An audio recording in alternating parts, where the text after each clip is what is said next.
So, good afternoon. We will be getting started momentarily. And welcome.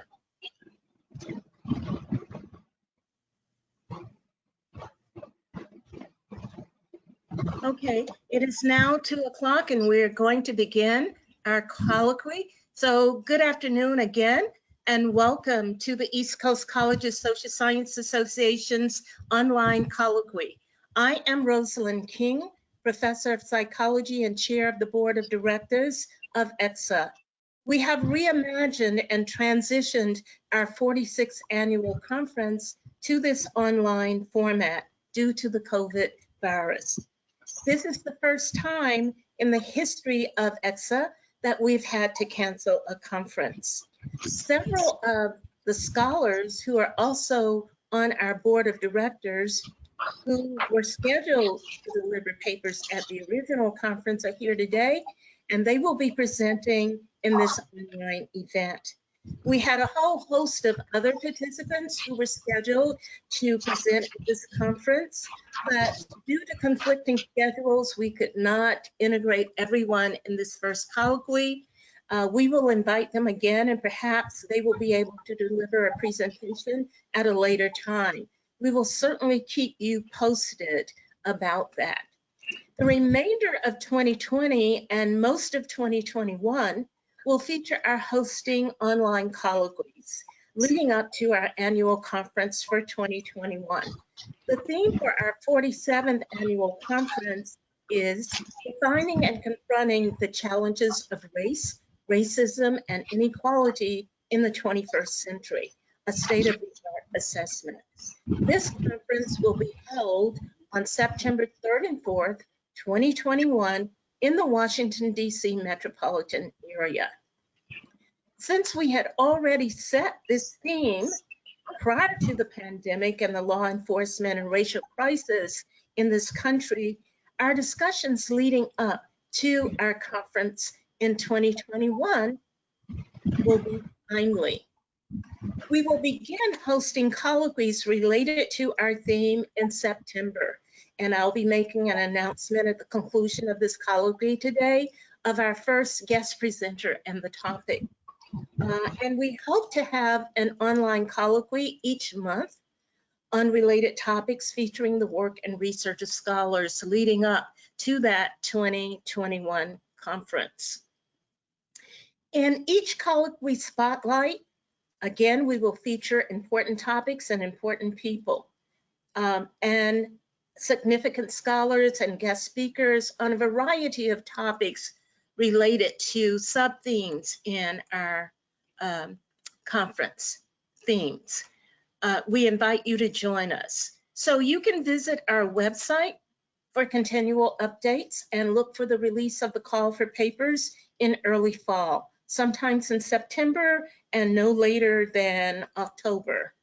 You can also find other details and links and videos about the conference theme on our website now, and that address is www.ECCSSA.org, ECCSSA.org. We also recommend that you connect with us on our social media platforms. We are on Facebook, LinkedIn, and Twitter. This is where we post many updates, current research findings, related videos, and much discussion.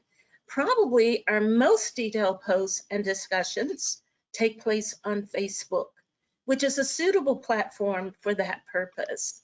We also have a Facebook ECCSSA meeting room, and in addition, we host Facebook Live sessions. This, along with our video conferencing software, provide many opportunities for our association to dialogue with the public and our members. So please find us and connect on all of these platforms. So now to move on to today's event. Our theme today is themed after our 2020 conference theme, and that title is A Focus on the Environment, Issues, Awareness, Education, Ethics, Responsibility, Advocacy, Research, Collaboration, and Models. And it's a long title, and we did that intentionally because we wanted the public to understand the importance of all of these subcomponents. And in alignment with that, our presenters today, again, are members of our board of directors, and they will be presenting on the following themes. I will open up with a rather lengthy overview, which will provide the backdrop of why we chose this conference theme, and an overview of a state of the art about the topic. And so I will be talking about the environment, pandemics, and the human environment interaction, and the need for education, awareness, ethics, and responsibility. Dr. Sushma Shukla will speak on creating an environmentally sustainable economy for economic growth. Dr. Stanton Green will discuss how to connect with millennials and beyond about climate change. And Dr. Babita Srivastava will speak on toxic pollution in India, using policy, education, and green energy to increase air quality. At the conclusion of these presentations, we will then entertain questions and answers from the audience. You can post your questions in the question section of this platform, and we can pick them up from there. And if time permits, we will invite a few select individuals to turn on their webcam and ask a question that we select from the questions that are posted. To the extent that we can, we will try to get to all questions, but if we can't, we will definitely send you a response to your question at a later time. Everyone, however, will not be able to be seen on camera. So you'll also note that as an attendee, your mics are muted and you will not be able to use your webcam unless we direct it from our end. If you raise your hand, we will be able to talk to you directly. You can enable, we'll ask you to enable your microphone. So where your mics are muted, you will be able to unmute them to talk with us. We would like to get through all the presentations first.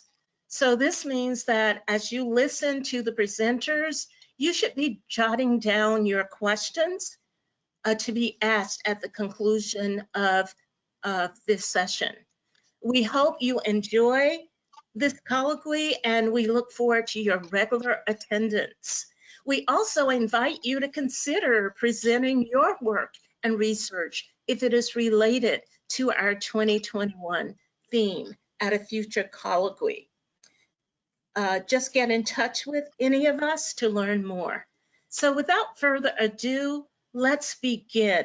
And I yield to my colleague, Dr. Sushma Shukla, for an introduction. Thank you. Hello, everyone.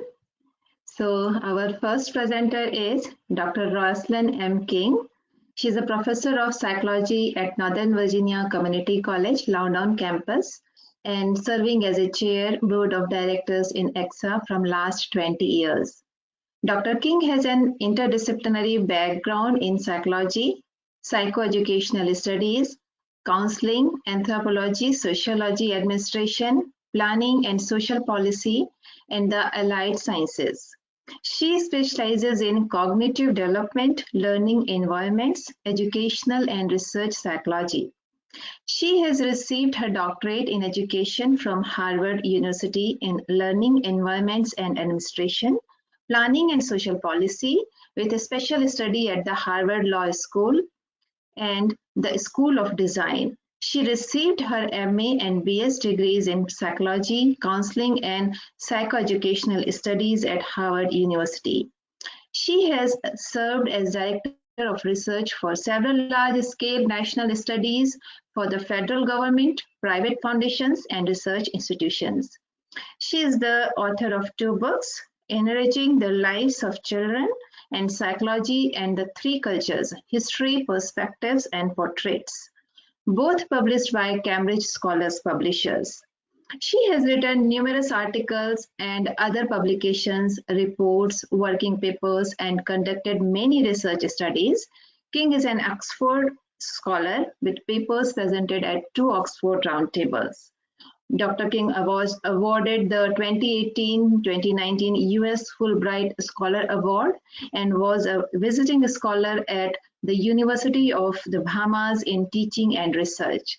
Today she will be talking focus on the environment, pandemics, and the human-environment interaction, a need for education, awareness, ethics, and responsibility. So please join me to welcome Dr. King. Thank you, Dr. Shukla. And again, welcome to our colloquy. My opening commentary, as I indicated, will address the conference theme based on my research and understanding of the critical issues and questions. And each year, ECCSSA decides to have a themed conference where we can understand an issue well and conduct research and develop a publication around that issue, hopefully asking questions and answering questions, and also making a formal statement about our stance on that issue, along with identifying models and recommendations. Let's begin. So as an overview of my presentation, this slide is just telling you the major components that I'm going to highlight. There's a lot of information in my slides. I have about 60 slides. And I don't have a lot of time. I will do the best summary that I can. In some slides, I will talk in more detail. In others, I'll give you a brief overview. But please know that we will be posting these presentations on our website in the fall when we all get back to our destinations at our colleges. And you can download them from there and get more detailed information, have an opportunity to look at them further. You may also feel free to contact me if you want to get them before we're able to post them. So in this presentation, I'm going to be providing background as to why we wanted to focus on this topic, some of the major issues and questions, the resulting effects of environmental impacts and specific impacts on human development and life, the need and importance of education and awareness at all levels of society, as well as in what we do in higher education in terms of program development, instructional design, course offerings, and more. I will discuss the need for collaboration and interdisciplinary, cross-disciplinary, and multidisciplinary approaches to the topic of the environment. And as we think about implementing this topic in our instruction, in our instructional programs. Also, I will talk a little bit about the importance of developing educational policy and in cultivating and developing human potential and future leaders, because this is extremely important. So I will begin with an overview of the problems, the critical issues, and questions. So climate change and environmental issues are of the utmost critical concern today. And while some do not believe that these environmental concerns are the real problem, evidence shows that the nature of the climate, storms, hurricanes, typhoons, flooding, air quality, pollution, water toxicity, many other environmental problems are getting increasingly worse. The environment does not operate in a vacuum. There's a human component to every aspect of what happens in our environment. Many are not aware of this human-environment connection and how human behavior contributes significantly to many of the environmental changes and to the demise of the environment. So not only are we talking about how the environment affects humans, we're talking about human destruction of the environment as well. And how are we going to make people aware and more knowledgeable about their role in this process? So the problem then becomes that there is a need to raise awareness and educate all about human contributions to environmental impacts and to the future sustainability of the nation, world, and planet. So understanding the human environmental connection is critical to sustaining the world for all citizens. We must raise awareness and increase our understanding and the understanding of others and the education of all citizens of the world and of our nation about the role in saving the planet. It is also critically important for social and public policy analysts and specialists, federal, state, and local government, policymakers and administrators, teachers, researchers, scientists in all disciplines and at all levels of education to be actively involved in the process of educating the public and establishing formal policies to protect the environment. So a collective and collaborative focus on the environment at this critical time will be crucial to providing leadership, guidance, education, and awareness for effective intervention. All peoples of the world have a role to play in remedying the environmental problems that exist worldwide today. Moreover, this is the right time for educators, behavioral scientists, social scientists, natural scientists, and other related professionals to join together and develop pertinent knowledge, skills, and strategies to enhance their capability to interface, deliver, and educate their constituencies. Understanding the human-environment nexus is vital for the survival of human and animal life and our planet, and has largely been unknown.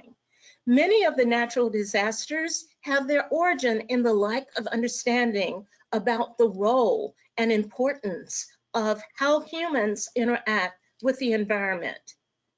In addition, there is much that can be done to make these natural disasters less when we understand how we contribute to the devastation of Earth and our role and responsibility in protecting and sustaining our planet. Everyone has a role to play.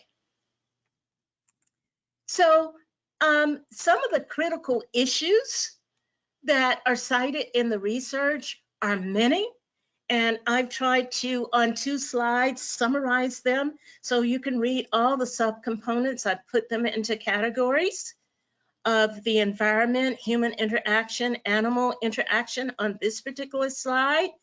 And when we examined many research studies, these were components that were highlighted. And these issues are based on theoretical, phenomenological, scientific, and empirically based research studies.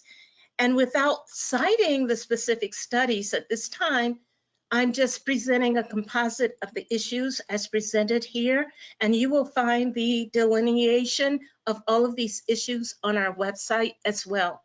I will highlight some select research studies, and we'll discuss and cite them as I move throughout this presentation.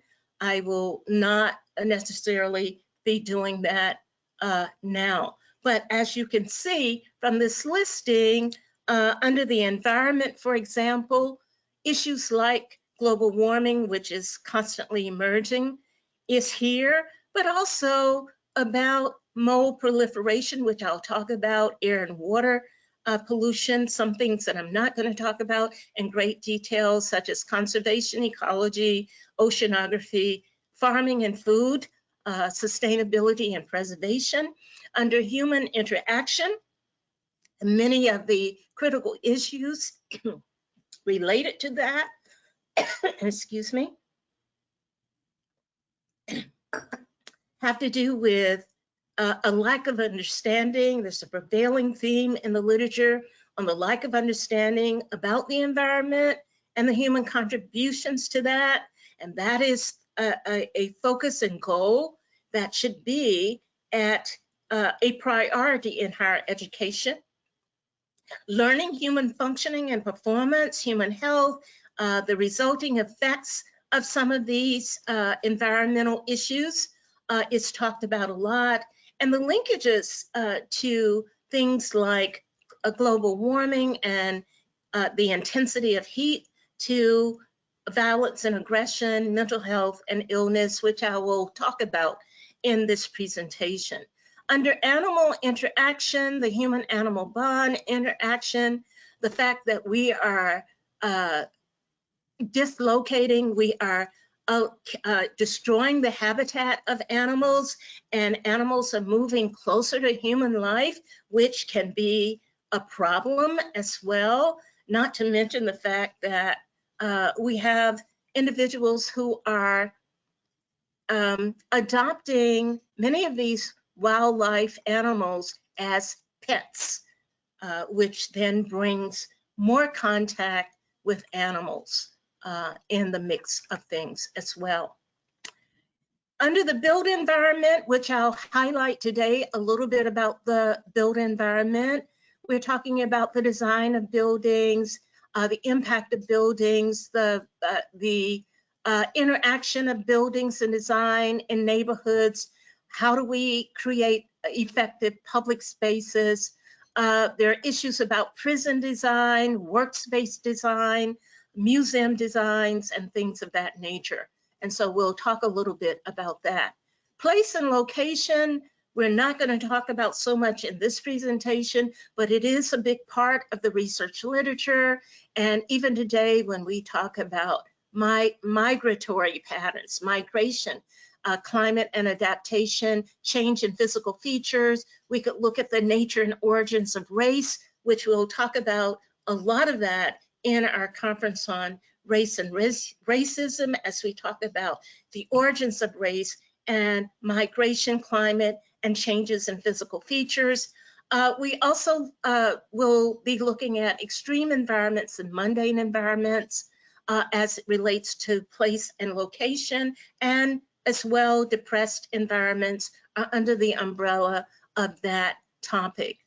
Pandemics and viruses, we're in the midst of a pandemic now, but you'll see when I talk about pandemics that we've always been confronted with significant pandemics over the course of the evolution of man. And I'll talk about some of the contributing factors to pandemics and viruses, but you can see in this delineation some of the things that are surfacing in the literature about pandemics and viruses. And you must know that pandemics and viruses are related to climate change, heat and the spreading of infectious diseases, to the floods and things that we're having. So a lot of the global warming and climate issues that we are having today are related to the onset of pandemics. Okay. There are many critical questions that we pondered as we decided to focus on this conference theme. And these are questions for discussion, research, and solutions. And there are many. So this slide is showing you the category of questions that this conference theme has generated based on what we need to understand about the environment, about the human-environment connections, the necessary interventions needed, and mechanisms for sustaining a future world. I will cite a few of the questions raised under each category, but all of these questions are listed in great detail on our website under the 2020 conference call for papers, and you can go there and see a listing of all the questions that we brainstormed and that we pulled from the research literature that was served as a basis for a foundational component of the research and the discussions about the environment. And so a philosophical question would be, why is the environment so important? And what are the connections between culture conscious and the environment? Can a democracy in crisis deal with the climate crisis and other environmental issues?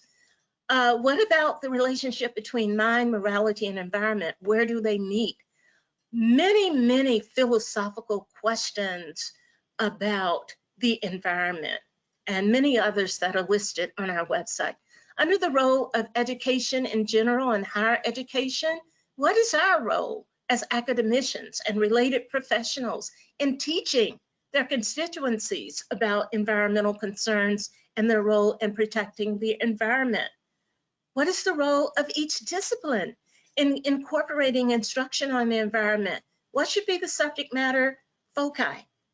What is being included now in instructional programs on the environment across disciplines? And what are the visions for discovering new ways of teaching and conducting public awareness and education campaigns about the environment toward combating the current environmental issues? And what is the role of higher education in introducing courses like environmental psychological science, environmental studies, with a focus on both the local and the global issues about the environment? And what is our role in just educating the public in general about what they need to know, what they need to be mindful of, and how they need to be stewards of the environment? And what is the role of the arts and humanities, the behavioral sciences, and all of the various disciplines in this process? I will speak on that briefly during my presentation. Under the role of the ocean sciences, what are the effects of the environment on the condition of coastal waters, oceans, and rising sea levels? That is a critical question. And why are the oceans warming? And what are the resulting effects of that? The role of agriculture and farming. What are some of the new models for organic farming and agriculture? How can we do this differently? Aquaculture, aqua farming is another idea. So what are some of the new models and what should we be thinking about as it relates to agriculture and farming and new methods of doing that, rather than the chemicals and the pesticides and all of the things that we're putting on our food sources and we're ingesting that's killing us? So what is the role of agriculture and farming in all of this? As it relates to the built environment, and I've said some of the components earlier, what are the changes, the environmental changes that should be impacting the built environment? How we're designing our buildings, how do we need to change them to build better constructions of them based on the changing conditions in climate and weather? What are some of the proposed models for new designs relative to creating more effective models of the built environments in homes, in institutions, in public spaces, in green spaces, in transportation systems, parks, and more? So much we need to know about the built environment and how we need to be adapting and creating innovative and new building structures. And who comes to mind for me is Jacques Fresco. We lost him about a couple of years ago, but he spent all of his life trying to educate the public about the need to look at the built environment and where we needed to be going into the future. So you might look him up. And there are many other questions about the built environment. And again, you can find more detailed questions on our website. The role of technology. How can technology improve and enhance an understanding of the environment as well as inform? What kind of technology do we need to be developing to have a better understanding about the environment and monitoring the environment. And what is the role of drones and robots and data collection and new technology in that process? And in terms of environmental ethics, how do we get people to understand the meaning of ethics? And how do we incorporate environmental ethics into instruction and related programs? And how do we get people to become more morally based and civically responsible to the environment? And we also need to be looking at the effects of tourism on the environment. We know that tourists in some places have destroyed the environment. What is the relationship between tourism and the environment and environmental sustainability, for that matter? What is the relationship between environmental issues and social justice issues, including race, racism, and discrimination? And we certainly will be talking about that in our conference on race and racism. And the role of research and data collection. How do we responsibly collect data on all aspects of the environment for future sustainability? And what are the research models and what are the research methodologies that we should be thinking about relative to conducting this research and collecting data? On the role of development policy, global connections, and sustainability, what are the potential funding sources for greater education and involvement, and what policy changes are necessary? These are just a few of the critical questions as it relates to this conference theme. There also are critical topics and themes for exploration. And I'm not going to talk about all of these. These, again, are on our website. We created all of these critical topics, subtopics, and themes in anticipation that we would have so many people interested in grabbing these topics and doing this research. They are still very much alive and needed, and many of you might be interested in some of these critical topics and themes. But these are all important topics generated from all the empirical studies that have been developed, all the theoretical studies and thinking about the environment of questions and areas that we need answers to. So these are all very important topics and themes for exploration, and we invite you to join us on this inquiry.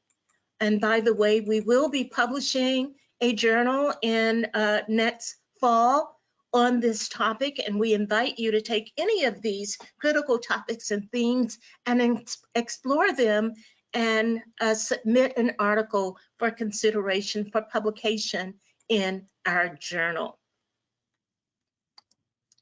So I'm going to move on now to talk about some of the major issues and impacts that we found in the research literature. And as you can see here, I'm listing some of the areas that I will be talking about. As a result of global warming, there has been a rise in surface temperatures, along with a rise in sea levels, increased severity in storms, droughts, flooding, forest fires, and pandemics, as you have been able to witness. And so we're going to talk first about global warming and surface temperatures and that relationship to climate change. So the planet's average surface temperature has risen about 1.62 degrees Fahrenheit, 0.9 degrees Celsius since the late 19th century. A change driven largely by increased carbon dioxide and other human-made emissions into the atmosphere. And most of the warming has occurred in the last 35 years, with the 5 warmest years on record taking place since 2010, the year 2010. It is projected in decades to come that by the end of this century, climate change will result in more frequent and more extreme heat, more drought, and fewer extremes in cold weather in the United States. The average high temperatures should climb as much as 10 or more degrees Fahrenheit in some parts of the country. And there are some projections being made by the Lawrence Berkeley National Laboratory at UC Berkeley by climate scientist Michael Weiner and his co-authors on the National Climate Assessment about this. So here are some of the anomalies related to significant climate change globally in 2019 from all over the world on this chart. And what you can see is that there was significant warming worldwide and an increase in the intensity of storms and typhoons, just about everywhere. And this slide is telling you about the specific events that have happened in places like Alaska. That's getting warmer, had its warmest year on record in 2019. To the cyclones or the warming in Asia and some of the warming in Africa and other places in the world. So climate is being affected and the environment is being affected everywhere with warming. If you look at this chart, you can see that extreme heat is elevated in every region of the world. And the red indicates that on this map.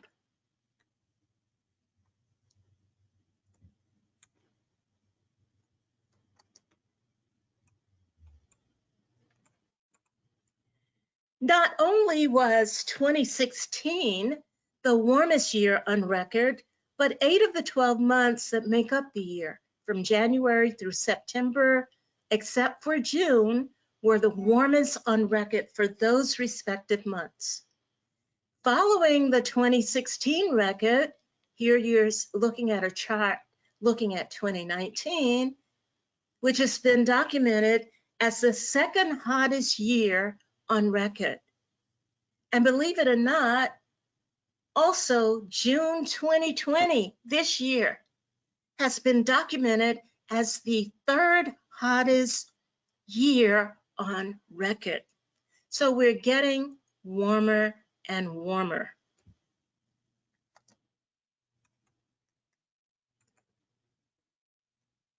When we look at the oceans and the rise in sea levels and the in flooding, and the question is sea level rising? Yes, at an increasing rate and an alarming rate.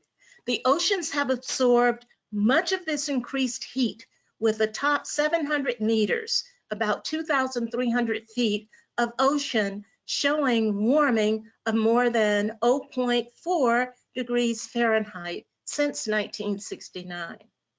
Global sea levels rose about 8 inches in the last century.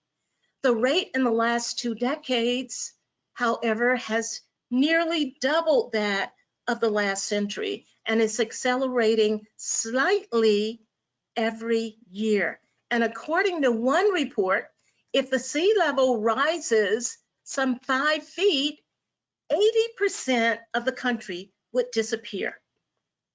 So on the slide, I indicate that in the United States, almost 40% of the population lives in relatively high population density coastal areas where sea level plays a role in flooding, shoreline erosion, and hazards from storms. But globally, 8 of the world's 10 largest cities are near a coast and are at threat What does this mean? This means that with sea level rise, deadly and destructive storms and storm surges will push further inland, causing flooding. It is projected that these storms and flooding will occur more frequently in the United States, coastal communities, than 50 years ago.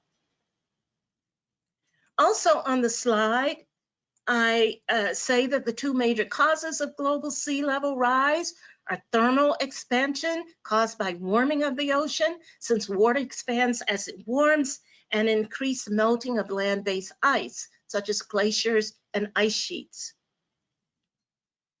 You need to know that the oceans are absorbing more than 90% of the increased atmospheric heat associated with emissions from human activity.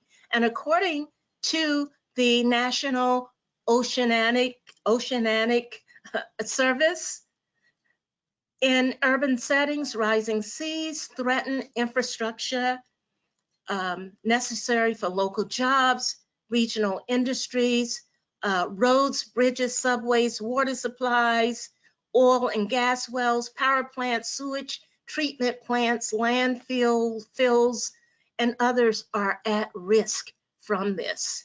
And all of the human infrastructure is at risk from these rising sea levels. When we look at the effects of flooding, you see the listing here that extreme precipitation due to this global warming is a primary cause of flooding in these areas. And it's getting worse and it's getting scary. In addition to extreme precipitation, man-made alterations to the land and development in floodplains also increase the risk of flooding at a costly and devastating price. And there is an economic impact of these devastations, and they can be tremendous and long-term. Low-income minority populations and the elderly can be affected to a greater degree due to the lack of adequate resources, such as homeowners and flood insurance, insufficient access to transportation, no cash on hand, the lack of education and knowledge to understand what's going on, and the inability to relocate as a result of these disasters. And these floods have worsened in certain parts of the United States, including in the Mississippi River Valley, across the Midwest, the Carolinas, and much of the Northeast, Eastern Pennsylvania, New York, New Jersey, and other Gulf Coast states such as Texas. This flooding is attributed to global warming, increasing the strength of hurricanes and rains. And it is projected that extreme weather will get worse, including flooding from atmospheric rivers, snowpack, snow melts in the winter months due to global changes in temperature and human-caused climate change, among other factors. Most importantly, though, understanding and helping human and animal life prepare and adapt to a changing climate will hopefully safeguard lives and livelihood, property, human health, the planet's natural rhythms, and cultural treasures. And so we have a task and a responsibility toward helping to remedy this situation. Another issue, another critical problem with the proliferation of much of this climate change is, and this global warming, is the proliferation of untreated mold, the proliferation of mold. There is a grave concern about the dangers of this proliferation of mold. And of course, this untreated mold grows in buildings and it multiplies in the air. You can't see it, but you're ingesting it, and it impacts us in devastating ways in terms of our individual health in terms of our psychological states, including respiratory illness, asthma, pneumonia, coughing, wheezing, dermal and ocular irritation, rashes, all kinds of things, headaches, diarrhea, pulmonary hemorrhaging in infants, and gravely affecting our children as well. There are also mental health impacts that have been correlated with this proliferation of mold, including depression, memory loss, difficulty concentrating, and lethargy. And in fact, with global warming and climate change, this is one of the most prevalent concerns, as I indicated, by scientists today, this proliferation of mold and the devastating impacts that it will cause, including things like eczema and psoriasis, autoimmune disorders, lung disorders, and other kinds of triggers. So this extensive mold inhalation can also cause death. And a good case report of this, I don't know if you recall, the Mail in the United States, they actually publicized this a lot in the news, who died because he played a saxophone. He was a musician. And for years, he was playing the saxophone, and you're supposed to drain the saxophone of its moisture and saliva. And for some reason, he was failing to do this draining of the instrument and after each performance. So he became very, very chronically ill. And when they decided to take x-rays, his internal organs were filled with black mold internally, much like his saxophone, and he died. And so as he blew the saxophone, he was ingesting the mold from the saxophone, and it was going internally in his organs. And mold grows, it proliferates, much like yeast. And this is why scientists are so afraid of the climate changes and the proliferation of mold in our environment, because when it's suspended in the air, you can't see it, but it wreaks havoc on our lives. And so some of the most hypersensitive people can detect it. Young children can also, but they're not knowledgeable about what's happening to them and why they are always sick. So you can see in some schools and classrooms, especially in young children, children start having all kinds of temper tantrums. This is the built environment and the effects on the built environment. And many of these kids will start undressing. They don't know what's happening to them, why they're itching or why they are behaving the way that they are, because of reactions to things like mold and asbestos and other kinds of teratogens that are on interior spaces. You can also see this mold visibly around bathtubs and in places where there's moisture in internal buildings in your homes. And these spores don't just stay there, they are also suspended in the air. And for those people who are especially sensitive, you can also smell it.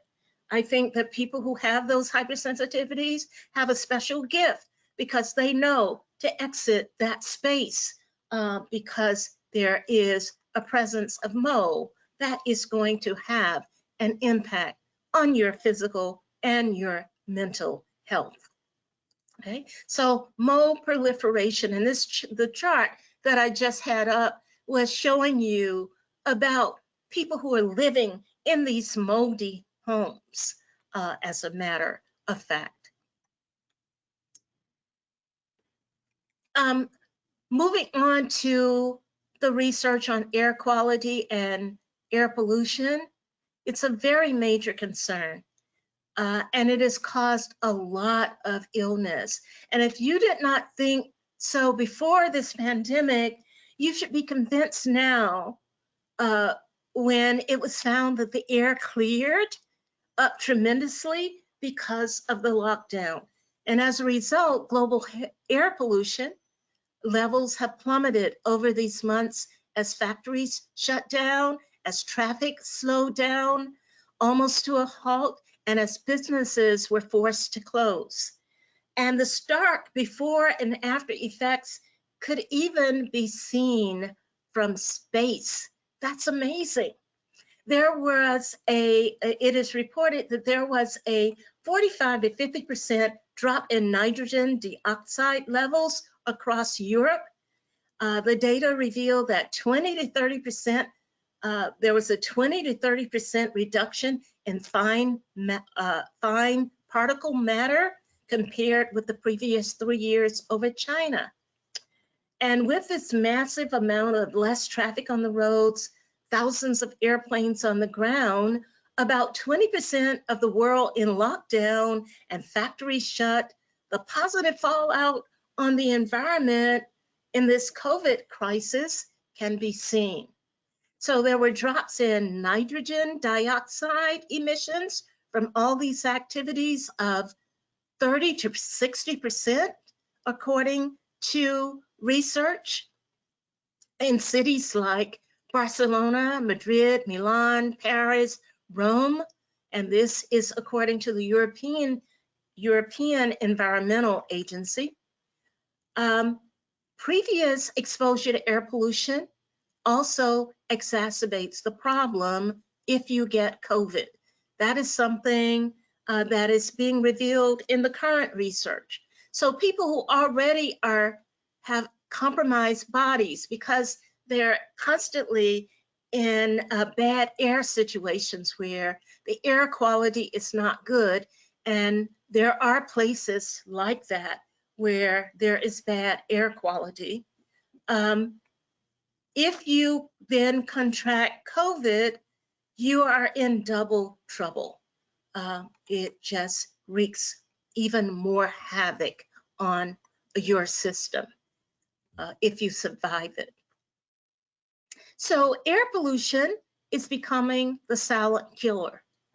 And we teach our students in psychology about being aware of our sensory system, being in tune with your sensory system, because unfortunately, many people are not, and their sensory system are not able to pick up the air quality.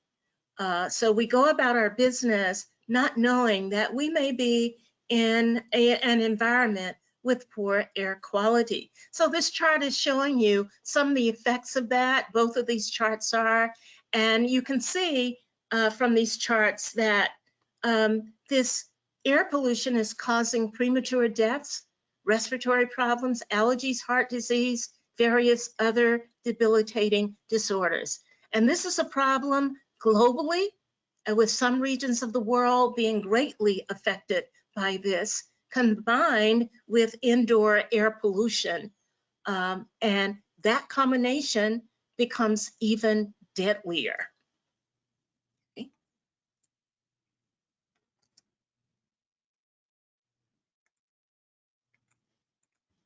So on this chart, it's talking about some of the effects of that. There are many indoor spaces laden with air pollution problems that people are breathing in on a daily basis. And if the impact is as great to adults, imagine how it is impacting our children. And so this chart is just kind of sharing with you some of those devastating effects to our health just from poor air quality. And again, there's a relationship to global warming and poor air quality, also increasing the growth of pollen and mold spores that scientists are saying that are going to wreak havoc on everyone, and particularly those with compromised immune systems. So I think that's something that we should be alarmed about. Here is a chart that I put together talking about the relationship of air quality and pollution on mental illness and neuropsychiatric disorders. There are two major findings here and one conclusion. And so there's growing evidence from human, animal, and in vitro studies that demonstrates that airborne pollutants target the brain and are implicated in neurological and psychiatric disorders etiology. Okay, and so there has been an ongoing study taking place between the United States and Denmark about air pollution and the linkages and the correlation between air pollution and mental illness. Okay, and so you can see that the major findings are that poor air quality is associated with higher rates of bipolar disorder, major depression in studies in the US and Denmark. And there's growing evidence from human, animal, and in vitro studies. They find that airborne pollutants target the brain and are implicated in neurological, psychological, psychiatric disorders. Okay, the World Health Organization estimates that air pollution kills 7 million people each year, equivalent to 13 deaths every minute, more than the combined total of war, murder, tuberculosis, HIV, AIDS, and malaria. And in this study, they found that there were 2 basic neurological conditions that this was associated with in the United States. And mainly, they looked at 4 psychiatric disorders, but they seem to have more correlation. They looked at bipolar disorder, major depression, personality disorder, schizophrenia, epilepsy, Parkinson's disease. They found a correlation between air quality, bipolar disorder, and depression, and pretty much the same in Denmark as well. And that is very telling about air pollution. And I'm going to try to speed up because I know I'm going to be running out of time. This is a very under-researched area right now, but research is growing in this area. And so this chart is just showing you where I found 3 studies looking at that relationship where people are actually now exploring this correlation between air pollution and mental health. One study is looking at the threats to the mental health of children, and these other 2 are looking at just mental health issues in general. This newspaper clipping is from India, where they're looking at air pollution levels there and its links to mental health. So I suspect that this area of research will be growing in the future. I'm going to move on to pandemics, and I'm getting closer to finishing my presentation. Have a few more areas to talk about. Let's talk about pandemics because this is very much alive today. And as I indicated, climate change is making outbreaks of disease more common and more dangerous today. We have a heating planet, and this heating planet increases the frequency of infectious diseases. These rising global temperatures, coupled with the increasing frequency of extreme weather events, are predicted to cause changes in the seasonality, geography, and intensity of infectious diseases. Floods also can enhance the spread of infections because they're bringing in agents like insects, bacteria, and viruses, and other pathogens. These increasing temperatures and humidity also affect the development, survival, and spread of not only these pathogens, but also their hosts, which are usually animals. And of course, you know, vector-borne illnesses from mosquitoes and other insects are also carriers of diseases like malaria and West Nile virus and so forth. And these mosquitoes are now migrating to areas where we didn't used to see mosquitoes in colder climates, but those climates are getting warmer. So these mosquitoes are actually migrating to those areas as well. And when we look at the history of pandemics, this chart and the next chart will show you all the pandemics that we've had. So this is not new. These pandemics have always been around. Probably the greatest one was the Black Death, the bubonic plague in 1347 to 1351 that killed 200 million people. It was an awful plague. But you can see that we have constantly been confronted with these kinds of issues, largely passed on to humans from animals, and that contact in a variety of ways, which you will see on this next chart. So when we talk about the history of pandemics, you can see that this has been an ongoing worldwide kind of issue. And over the last few decades, the number of emerging infectious diseases that spread to people, especially coronaviruses and other respiratory illnesses, are believed to have come from bats and birds. And it has skyrocketed. And this new emerging disease is surfacing 5 times a year. One study estimates that more than 3,200 strains of coronaviruses already exist among bats, awaiting an opportunity to jump to people. So this chart is looking at and showing you that history. And if you look at the pre-human host, look at the types of carriers of this, and when they come in contact with humans, and these animals are coming in closer contact because humans have destroyed their natural habitats, this is happening. And so how is this happening? Some people are being very cautious and very careful with that. It's being transmitted in a variety of ways, and this chart is showing you that transmission on the right, on the left side of this slide. You can see that there's direct transmission and there's indirect transmission. So it can be from human to human, from animal to animal, from animal to human, and probably now from human to animal. So that's the direct transmission. Then you have an indirect transmission, and these are vector diseases. It can be from human to human, but it can also be from animal to animal, and from animal to human, and from human to animal. So these outbreaks are becoming more and more dangerous. On the right side of this chart, you can see that it has 3 categories. It's talking about environmental changes, and examples of disease, and the pathway of effect.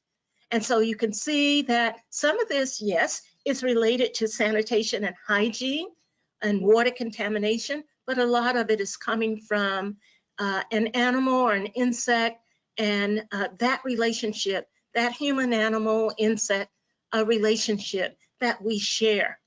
And that is something that a lot of the public is not aware of.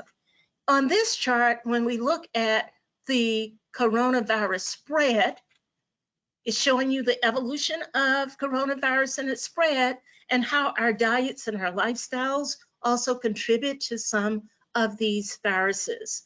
So humans invade tropical forests and other wild landscapes which harbor so many species of animals and plants, and within those creatures are so many unknown viruses. They don't affect them, but they affect us. We cut the trees, we kill the animals, we cage the animals, we send them to markets, we eat the meat, we are doing all kinds of things. We disrupt ecosystems, and we shake viruses loose from their natural habitat and their natural host. And when that happens, they need a new host, and that new host is humans. We also handle diseased meat in processing. We eat diseased meat because you can't, in wild animals, you can't say that heat dissolves all of that infection, and we become infected from some of the foods and the meats and things that we are consuming. So the more we destroy animal habitat and they have to move closer to us, we will continue to be threatened by viruses and pandemics. The more we eat wild meat as food also. But the other thing that's happening when we're in environments, and even though we may not be coming in contact with these animals and they're moving closer to us, for example, rats in a community, and they're out at night and they're ravaging in neighborhoods and yards, and they're leaving their urine and their fecal matter. Somebody may walk out barefoot, or you're playing in the grass. You can contract and pick up a virus that they've left there in that residue as well. So there are a variety of ways that we're picking up many of these viruses, and we need to be a lot more mindful and careful. And I do agree with that, hand washing and all of the things that we're talking about. And perhaps now thinking about not necessarily going out outside in your bare feet. We just have to be a lot more mindful. And I like this chart because it's showing you how in China they make bat soup. This is a delicacy. You could see I would never eat that. They show the whole bat in that broth. But also they're finding that snakes are also passing these viruses, because snakes eat bats and other wildlife that might carry a disease. And some people eat snakes. In China, when I was there, they have snakes in jars. They have snake venom and snake wines and all kinds of things. And even here in the United States, we have people who eat rattlesnake. You could buy canned rattlesnake and all of that stuff. I think that we need to become more knowledgeable and a lot more careful in terms of our diets and our lifestyles now, with the proliferation and the prevalence of these viruses that are occurring much more rapidly than before. I'm moving on to the built environment now. And just to say a little bit about the built environment and what it is. And so this chart just kind of explains to you a little bit about a definition of that built environment, which refers to the human-made surroundings that provide the setting for human activity. And they range in scale from a variety of things, from the buildings that we live in, to our residents, to our parks, our green spaces, our public spaces, our squares, our neighborhood communities, cities, and so forth. So there's a hierarchy when we talk about the built environment. And we need to be very mindful of that built environment. And we're having to go back to the drawing board now with this increase in severity of storms and climate and weather, about the built environment and how we need to modify that built environment, including the materials that we use, the spatial and cultural products of human labor that combines the physical elements and the energy informs for living, working, thriving, flourishing, our recreation, our playing, our socializing, and all of the things that we do in the built environment. So much to consider there, a lot of work, a lot of interdisciplinary, collaborative work can happen as a result of this. And so I've just kind of added slides. These are additional examples of the components of the study of the built environment. You can take a look at that. There's also much research and discussion about the school university environment, and we probably know more about the effects of the environmental issues in school buildings on child development, and there are many research findings about the built environment and some of the environmental effects of that on children.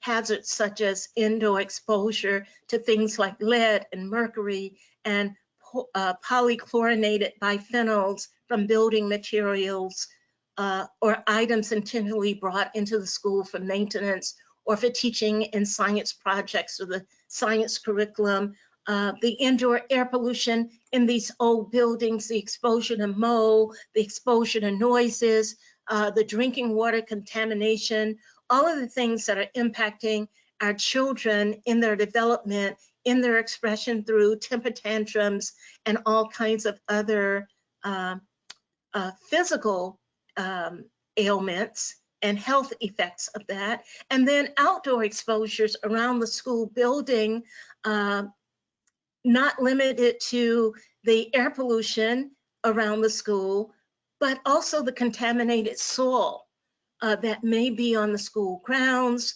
and other physical and nearby hazards such as factories and things of that nature that are located near a lot of schools. So that these researchers indicate that climate change can make existing problems in schools worse, both in the exterior environment and in the interior environment of schools. Other observations can be made also. In many environments, venting systems are never cleaned. Some students are not able to concentrate if there are environmental teratogens in the air are coming through venting systems. For some reason, we do not think about cleaning venting systems for our children. Administrators in their offices, they make sure their venting systems are clean, however, but in classrooms, many students are ingesting a lot of pollutants from venting systems. And they're having reactions like temper tantrums, like behavioral disorders, like brain fog and learning problems, and not being able to concentrate, candida overgrowth, respiratory problems, itching, rashes, cancers, attention deficit disorders, drowsiness. They can't stay awake in a classroom. And I'm always looking at that in the college environment because it also happens in the college environment as well. Okay, so a lot of issues with the built environment as well. And this slide is just one that I wanted to add to share with you some of the content and the focus in the research on the built environment as it relates to human behavior.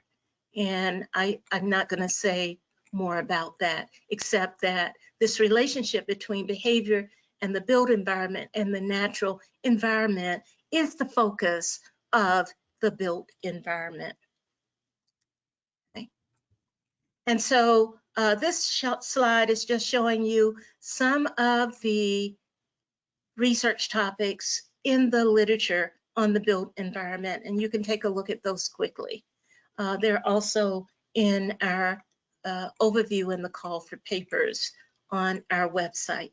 So there are many, many aspects of this, and I might add that this is a collaborative interdisciplinary effort. So it involves scientists, urban designers, geography people, other architects, engineers, a whole composite of interdisciplinary collaboration, multidisciplinary collaboration to study the built environment. There's not one distinct profession on that. I'm moving on to the human environment interaction now, and I just wanted to say a little bit about human destruction, because we are destroying a lot of things. And so the research literature talks about two components of that. One would be corporate America, and the other would be just human beings in general. Some human beings just out of their unknowing, their ignorance about what they're doing. But human destruction of the environment, as I say in the second bullet, includes destruction of natural habitats, deforestation, killing endangered animal species, fossil fuels, overhunting, overfishing, contributing to pollution, all kinds of things that we're doing. And we need to be mindful of this, and we need to be making our public, our students aware of their contributions to the destruction of the environment. And this is not a new issue. I just kind of discovered this Bible verse in Hosea chapter 4, 1 through 3. And you can take a look at it. There's no faithfulness, no kindness, no knowledge of God in your land. You make vows and break them. You kill and steal and commit adultery. There's violence everywhere, one murder after another. That is why your land is in mourning and everyone is wasting away. Even the wild animals, birds of the sky, and the fish of the sea are disappearing. So this issue about the environment and our lack of a ability and acknowledgement of how to respect and honor it has been an ongoing issue, apparently. And that is an overview of some of the issues. I want to briefly talk about some of the impacts on human development, and then a little bit about awareness, and I'm almost finished. So bear with me for a few more minutes. There's a lot in the literature on the impacts, the environmental impacts on growth and human development. There's so many that this could just be a focus of a conference in and by itself. And I teach developmental science. So I'm very adamant about helping people understand the environmental influences on development. And there's so many on overall development throughout the lifespan, on reproductive health, on sperm development, on prenatal development, on perinatal development, and more.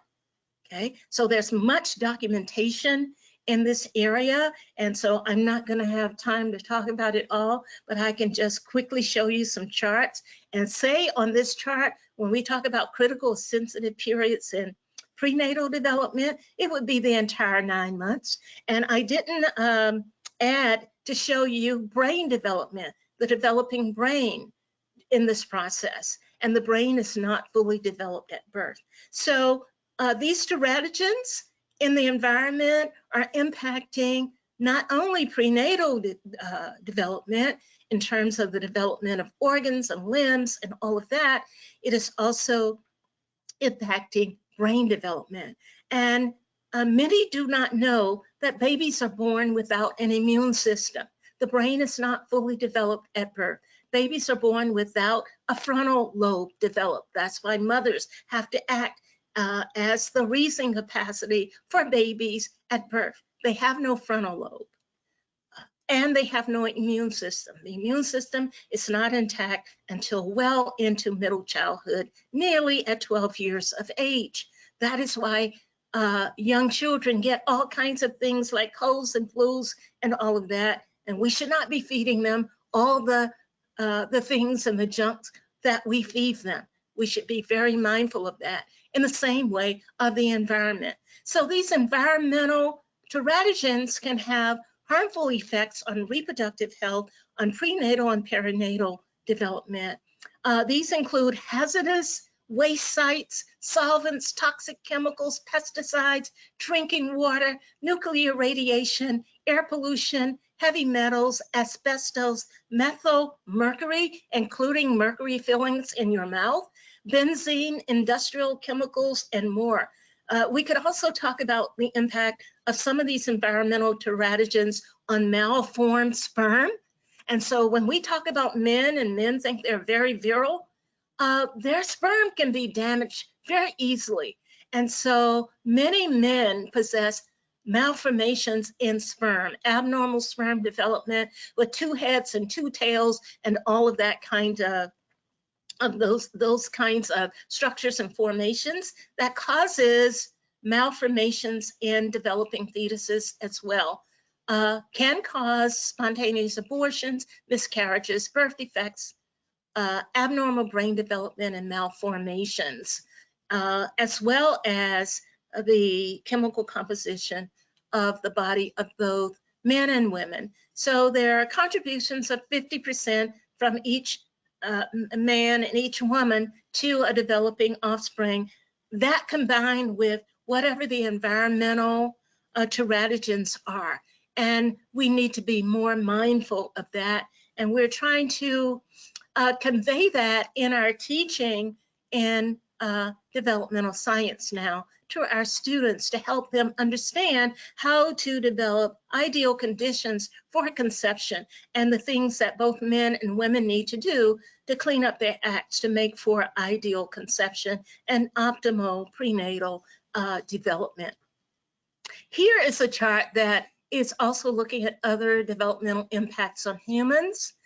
from the perspective of the environment and environmental degradation, extreme heat, weather, water and food supply, and all of that. And you can take a look at that very quickly. And by the way, again, we'll post these slides and you will have an opportunity to peruse them a little bit more carefully. I'm speeding up now because I want to give my colleagues a chance to present as well in our time frame, although they allowed me an hour to do this, 45 minutes to an hour. Here's a chart that adds to this impact community health impacts. And these community health impacts also include violence and aggression. And I'm going to talk about those momentarily. Okay. So when we think about this intensity in heat, there are some direct correlations with empirical studies that are saying that hot temperatures increase aggressive behavior. And the hotter the temperature, the more violence increases. And this violence might be domestic violence and physical assault. But we also know that there is an increase in terrorism and other larger acts of violence as it relates to that. And there are some ongoing studies that are looking at that. They're examining from 1950 through 2008 FBI uniform crime reports for violent crimes, and they are looking at the correlation with that with data from NOAA with climate change and warming patterns and the relationship between aggression and violence and climate. And so they have concluded that a fairly conservative estimate of climate change in the following decades will likely yield a 6% increase in violent crime rates, as many as 25,000 more serious and deadly assaults per year in the United States alone. But there's a big correlation between violent behavior and criminal behavior. To move on to another issue that I wanted to highlight as it relates to human development, and you can look at the slide as I talk about this, that would be the relationship between food insecurity, malnourishment, and violence. Okay, and we know that there's a body of research and studies on the correlation of climate with outbreaks or displays of violence, and that those behavioral patterns are growing. And again, that is driving some of the terrorism that we're seeing across the world as well. Okay. So if you look at the next slide, which is talking about food insecurity. This is the 2019 hunger map. You can find this online. It indicates that 821 million people are not getting enough to eat, and that countries in Africa, Iraq, Afghanistan have some of the highest rates. You can see those countries in red and orange, and then followed by the countries in yellow. We start getting better. But the red and orange countries are the countries that are affected the most with this food insecurity.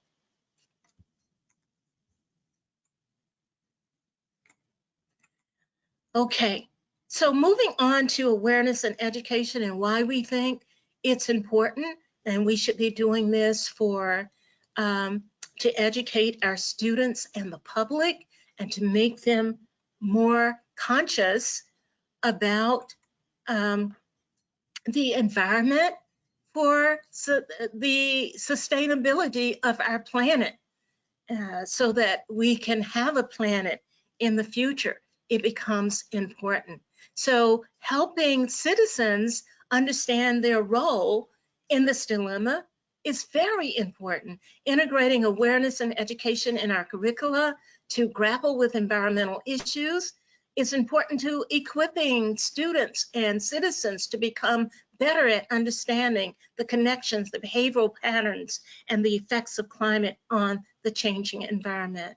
Educating citizens about their role, engagement, and the importance of being advocates for pro-environmental behavior is important. And this should be an important goal of education at the elementary, secondary, and post-secondary school levels. This includes teaching about environmental issues. This should be a goal of education at all levels of education. And so creating and revamping instructional design and delivery to focus on environmental issues becomes imperative. Can't say that enough. So on this slide, we're talking about the importance of educating students and citizens, why that's important in the top frame, and then examples of courses in the bottom frame, courses and topics that could be included. And I'll ask you to think about how you can integrate some of these, because we've got to teach the public and our students how to get along and protect the environment, or we're going to all be enduring the consequences if we survive. So we need to have programmatic and instructional interventions in place, or at least be thinking about developing them for the promotion of the fact that we have to educate people about protecting the environment and their role that they play in this process. And we can do that through public information campaigns, through our courses, examples, our storytelling in courses, seminars, and looking for relevant content related to this. Okay? There is also a role for the humanities and the arts, and they could play a central role in this by telling stories, by creating plays, by depicting and composing art to represent the importance of the environment and the role that citizens can play in protecting it. And I just cite two model programs that I found. One is at the University of Arizona, their Institute on the Environment. They have an arts, humanities, and environmental science network where they are actually doing that. And then the James Museum of Western and Wildlife Art in my hometown of St. Petersburg, Florida, they have a traveling exhibit on the environment, and they are educating the public through art about the importance of the environment and how to protect it through their art. And so you can go to both those places and take a look at what they're doing.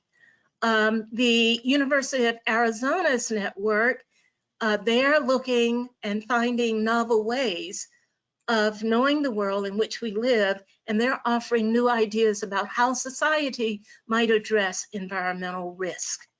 And so there are these collaborative efforts between science and the arts and the humanities and the behavioral sciences, all getting together to address this important issue. A role for higher education is that we could start implementing and offering more programs related to environmental issues in our curriculums. And I've been looking and searching for models and programs on environmental psychological science, on environmental science, and environmental studies. And I found an amazing bunch of programs that are being offered at four-year colleges and universities. What I found liking, however, was the focus of the content. So in environmental science, they're just teaching environmental science like any other old science course. And they're not applying it to the real world, to the problems of the real world. And so one of my tasks in my research as a Fulbright Fellow for the University of the Bahamas was to try to develop models of what an environmental psychological science course could look like, environmental science, and a course in environmental studies. Out of all of these, I think they're all important, and I think they should be taught collaboratively. But the environmental studies course is an important one because you can do team teaching with a host of professionals talking about it from their perspective. So the environmental studies programs are looking pretty exciting because they represent that collaborative model of interdisciplinary, multidisciplinary, and cross-disciplinary efforts in this process. But even in a psychological science program, and if you look at these slides and some of the components, you can do a lot to talk about the human-environment interaction. In science, you can bring in the human interaction part. In environmental studies, you can pull in the design features and all of that as well. Okay. And then finally, I just wanted to call to your attention that we need to be focusing on both local and global efforts. And so we should not just be looking at our unique areas, we should also be looking at the global focus. And here you can see UNESCO's Sustainable Development Goals. Please get familiar with them. Many of their goals are related to the environment, okay? There are some core perspectives on ethics, and we should be encompassing ethics in our teaching and our understanding of the environment. And there are some perspectives on this. We have 3 major prevailing views in our country on ethics. And so people have a stance on all of these things. I think that we should be trying to instill a moral compass in students, what is morally good and right in terms of human actions, what are the ethical and moral responsibilities. And then there are many research models. I'm going to not share those models, but you can see some of the models that I found in the research literature. There are people who have already been above, in the forefront, ahead of their time in looking at the environment. And so on these slides, I'm showing you some of those models that are being implemented currently. And in addition to that, there are many universities. These are 3 ideal, actually 4 ideal university and college models at Macalester College, at Guilford College, Athabasca University in Canada, and Stetson University in DeLand, Florida, who has a 3-track process on environmental studies, looking at environmental policy and economics, environmental art and communication, and cultural geography. Okay, there are also many research journals on the issue if you are looking for resources. And we have many other resources. We have a compilation of resources and of all kinds of activities for various disciplines. Please contact us if you need some of this information.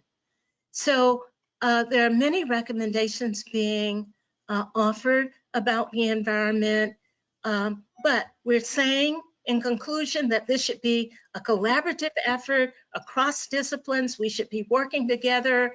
This 3rd bullet gives you a representation of some of the scholars and some of the areas that could be a part of this effort, okay? And my final thoughts are around Maxwell's model about a teaching for wisdom. How do we teach and help people create a wiser world? That is what we need to be thinking about as we talk about the environment and incorporating some of these research findings in the way that we convey information to our students about the environment. How do we create a better and wiser world so that we equip people to be able to resolve some of the issues that we are currently confronted with today. These are my references, and I thank you so much for your time. I know I always go over time, but there's a lot of information to convey to you and to digest, and I did it as briefly as I could. You can contact me if you want to discuss further or have questions or you want a copy of my PowerPoint. We move on to our next presentation, and that is going to be Dr. Sushma Shukla. And I am going to introduce her and let her get going with her presentation at this point. She is going to be talking about creating an environmentally sustainable economy for economic growth. Sushma Shukla is an adjunct professor of economics at Fairfax University of America and Northern Virginia Community College on the Annandale campus. In fall, she will join the economics faculty at Piedmont, Virginia Community College in Charlottesville, Virginia, as assistant professor of economics. Dr. Shukla earned her bachelor's, master's, and doctoral degrees in economics at Ravi Shankar University in Raipur, India. She also holds a second master's of philosophy in economics from Devi Ahilya University in Indore, India. She received gold medals for her academic excellence in both master's programs. Before moving to the United States, Dr. Shukla taught graduate and undergraduate level economics at Ravi Shankar University in Raipur. Dr. Shukla is an innovative, passionate, and devoted teacher. She has more than 10 years experience in research and the academic environment. Her teaching experience includes both face-to-face and the online environment. She teaches microeconomics, macroeconomics, statistics, public finance, research methodology, and international trade. Her research interests include economic development and planning, microeconomics, innovation, economic growth, and emerging economies. Dr. Shukla lives with her husband, 2 daughters, and a pet dog in Virginia. She enjoys gardening, cooking, hiking, oil painting, and relaxing with family and friends. Please join me in welcoming Dr. Shukla. Thank you so much, Dr. King. So today I am going to talk about creating an environmentally sustainable economy for economic growth. So my agenda is I will be talking about economic growth, how do we measure it, environmentally sustainable economy, some challenges, some solutions, some success stories, and conclusion. So the problem statement of my research is how can we create an environmentally sustainable economy and achieve a long-term sustainable economic growth. So to understand that, first let's talk about what is economic growth. So by definition, it's economic growth is an increase in the capacity of an economy to produce goods and services compared from one period of time to another. We measure it in terms of GDP, which is basically the production of goods and services for a country in a one given year. And we also use GDP per capita, which is simply when we divide GDP of a country by the population of that country. So both of the measures that we use in order to measure economic growth, how much a country is growing every year. So here, this is the chart, which is basically about world GDP over the last 2 millennia. And it represents the total output of the world economy, which is adjusted for inflation and expressed in international dollars in 2011 base prices. So if you pay attention to this graph, you will see it's a flat until 1500s, because during until that time, whatever we were producing, we were consuming, and each year we were producing the same level of output. There was no growth. But after that, if you see around 1800, after that we have economic growth. It increased from around $2 trillion to more than $100 trillion, which happened because around 1800, when we had our great industrial revolution. After that, production started increasing drastically, and our productivity of resources also increased dramatically. That was the reason of this higher economic growth from last 200 years. So if you look at the effect of economic growth, we have positive effects. Because of this economic growth, now we have better working condition. We have higher standard of living than our ancestors, and higher human life span. Now people are living, average age is around 85 years, and we have reduction in poverty all around the world. Of course, all these are possible because of economic growth, because we have producing more and more. But at the same time, we cannot ignore the negative effect of economic growth. We cannot ignore when we started producing more and more, when we started using our natural resources more and more, we increased pollution in our environment. It increased health challenges. The air we breathe in, especially if you look at Beijing in China, Delhi in India, the air pollution quality is very bad. And it has been, because of that, people have some respiratory disease issues over there.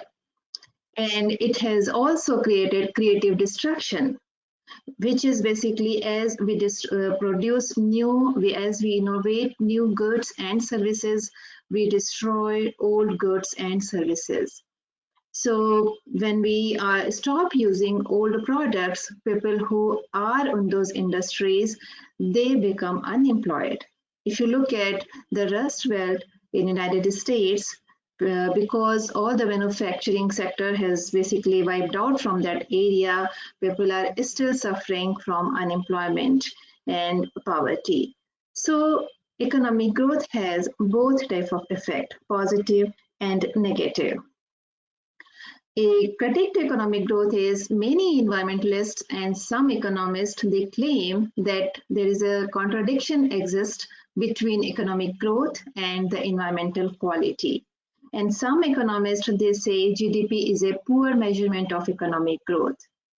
Because when we measure GDP, we look at consumers spending, investment spendings, government spendings, and foreign buyers, what they are spending on our products.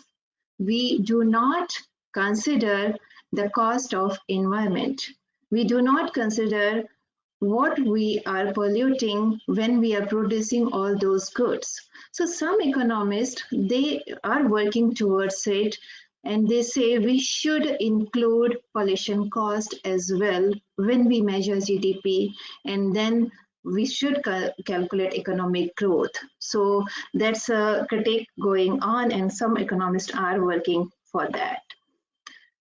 There are some evidence. This is a chart which represents world's CO2 emission per capita from 1960s to 2014. And you can clearly see in 1960, CO2 level was around 3 metric tons per capita, and in 2014, it's like 5. So you can see there is positive or direct relationship exists between GDP growth and CO2 emission. There is another view, we call it Kuznets curve, given by economist Simon Kuznets. According to him, GDP per capita and level of environmental degradation has 3 stages. And in first stage, which is basically this red curve, it is pre-industrial economies, and according to him, at this stage, when GDP per capita increases, the level of environmental degradation also increases. But after a certain point, from this area to this area, this is a turning point, and at this point, as GDP per capita grows, level of environmental degradation doesn't increase that much. And after that, we call it post-industrial or service sector-based economy. When GDP per capita increases, the level of environmental degradation reduces. So according to Kuznets curve, economic growth or GDP per capita has no bad effect on our environment, because after a certain point, increasing GDP per capita or increasing economic growth will actually support our environment. However, and also there are some evidence, if we want to look at the numbers, this is the chart of CO2 emission from 1980 to 2008, and you can see China, their CO2 emission increased by 255% during that time, and in India it increased by 194%. So you can consider those countries in the first segment of Kuznets curve, where as GDP per capita is increasing, environmental degradation is also increasing. However, if you look at United Kingdom and United States, where CO2 emission is reduced during that time from 17% to 14%, because those countries were developed countries and more service-based country, and you can consider those two countries on the third segment of Kuznets curve. So this chart basically supports Kuznets curve concept. However, Kuznets curve is only considers the CO2 emission, not the other pollution or other environmental issues associated with more production. So there are some critics of Kuznets curve. It may be true that there is a Kuznets curve for some types of visible pollutants, but it is less true of more diffuse and less visible pollutants. That Kuznets curves don't consider those. The U-shaped may be true for pollutants, but not the stock of natural resources. Economic growth does not reverse the trend to consume and reduce the quantity of non-renewable resources. And reducing pollution in one country may lead to the outsourcing of pollution to another. Like for an example, we import coal from developing economies, effectively exporting our rubbish for recycling and disposal elsewhere. So now the question is that how can we achieve environmentally sustainable economic growth? So we have already started working towards it in the first Earth Summit, which was organized by the United Nations Conference on Environment and Development in 1992 in Rio de Janeiro, Brazil. It was the first international attempt to conserve solutions and treaties based on sustainable development for economic development and environmental protection. And the Earth Summit was the largest gathering of world leaders up to 1992, including 117 head of state and representatives of 178 nations participated. And according to them, an environmentally sustainable economy is one that neither depletes natural resources nor pollutes at levels that overwhelm the ability of ecosystems to absorb waste. And in 2005, the World Summit on Social Development identified the 3 core areas of sustainable development called the 3 pillars of sustainability. The pillars are economic development, environmental development, and social development, also informally known as profit, planet, and people. These 3 cores vary in basis but are similar to collective goals and place each other into consideration. This is a model of 3 pillars of sustainability, includes economy, environment, and society. and we also known as green economy. According to the European Environment Agency, a green economy is one in which policies and innovations enable societies to generate greater value each year while maintaining the natural systems that support it. And the green economy is a development strategy which synergizes both economic development and ecological sustainability.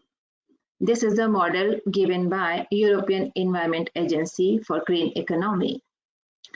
So the key factors of production and economic growth is physical capital, which includes man-made capital such as machinery and infrastructure, human capital like labor force, their experience, social capital, which is basically the institutions and ties within society, communities, and the last one and most important one is natural capital, the raw materials and services provided by the natural environment such as wood, minerals, water, nutrients, and recycling.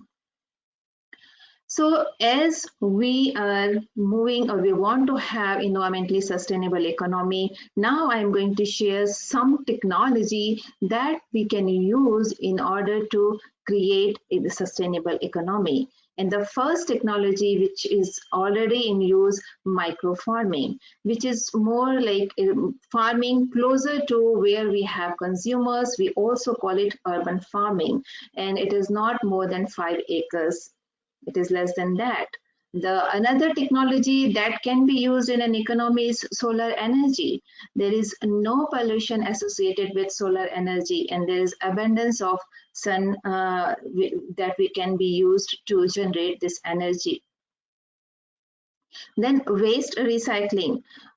Instead of throwing used goods, if we start recycling that, we can help our environment to reduce pollution. Ecology fish farming is also a sustainable solution in order to create a pollution-free, clean environment. Now, if we adopt all those technology, what would be the result? Of course, no doubt, we are going to get healthier environment, healthier economy, healthier people, and at the same time, we would be able to achieve economic growth. But the path is not that easy. There would be some challenges. And most important challenge is higher cost, because all those new innovative technologies that I have discussed before is basically very expensive.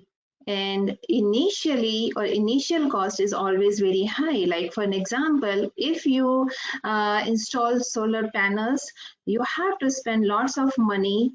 But after a few years, you might be paying $0 for your electricity bill.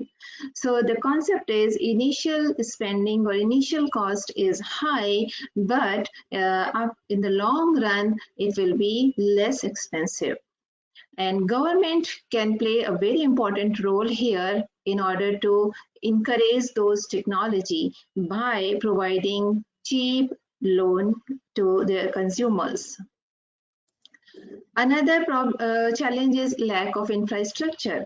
In many developing countries, they are still behind, very behind in terms of infrastructure.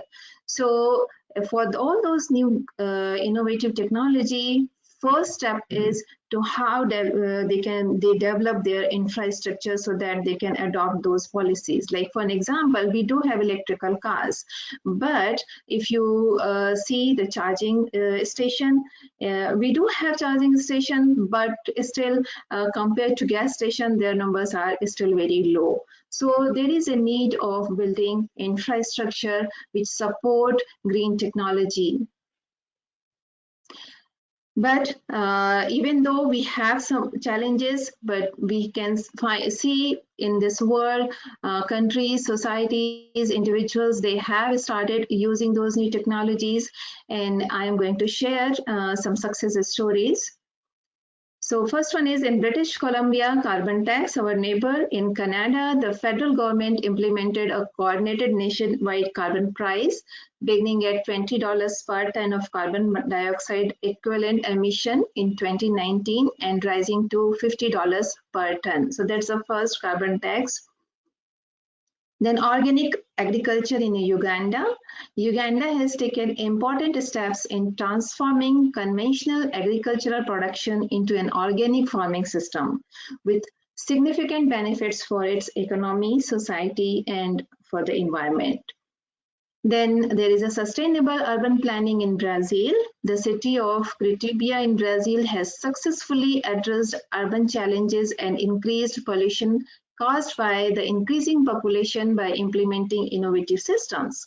They have created an integrated urban and industrial planning that enabled the location of new industries and created jobs. Their bus rapid transit system is a step towards a reduction in CO2 level. Rural ecological infrastructure in India. India's Natural Rural Employment Guarantee Act 2005 directly touches the lives of the poor, promotes inclusive growth, and also contributes to the restoration and maintenance of ecological infrastructure. And then forest management in Nepal. Community forestry occupies a central place in the forest management in Nepal. In this approach, local users, they organize as community forest user groups and they take the lead and manage resources, while the government plays the role of supporter or facilitator. Then solar energy in Tunisia. Tunisia created a funding mechanism, the National Fund for Energy Management, to support increased capacity in renewable energy technologies and also improved energy efficiency. So at the end, green growth is possible when we have developed green demand, green supply, green capital, green policy, green innovation, green investment. We would be able to achieve green long-term sustainable growth. To conclude, the secret for creating an environmentally sustainable economy and achieving long-term sustainable economic growth is possible, but it requires a commitment between the environment and humanity. The appropriate combination of a change in the cultural values towards environment-friendly lifestyles and production models and a set of public policies can definitely create environmentally sustainable economy. Thank you.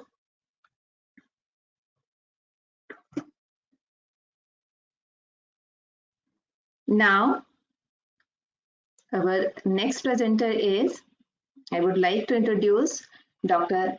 Stanton W. Green. Dr. Green is Professor Emeritus and former Dean of the McMurray School of Humanities and Social Sciences at Monmouth University in New Jersey. Prior to this, he was Dean of the College of Arts and Sciences at Claremont University of Pennsylvania and Professor and Chair of the Department of Anthropology at the University of South Carolina. He served as lecturer at University College Cork in 1985. He is currently adjunct professor at the Waterford Institute of Technology in Waterford, Ireland. He holds a BA in anthropology from the Stony Brook University and an MA and PhD in anthropology from the University of Massachusetts Amherst. Dr. Green has directed major archaeological research in South Carolina and Ireland and anthropological research on baseball and American culture. He has published over 50 major papers and co-edited 3 major archaeological volumes. He and his wife lives in New Jersey with a backyard full of morning dogs, cardinals, wrens, and finches. They have 3 children, all of whom are professionals in the arts and sciences. So please join me to welcome Dr. Green. Thank you very much. Can everybody hear me and see my PowerPoint? I'm giving you the presenter role now. Okay. You should have it. I'm there, right? Is it there, Rosalyn? Yes. Yep. Yes. Great. Well, thank you very much. Good afternoon, everybody. I want to start my talk like a TED Talk by asking 3 questions. One is, what is the big idea that I am trying to speak about? Why is it worth spreading? And then, why am I an advocate? The big idea is that millennials know more about global warming than any other generation.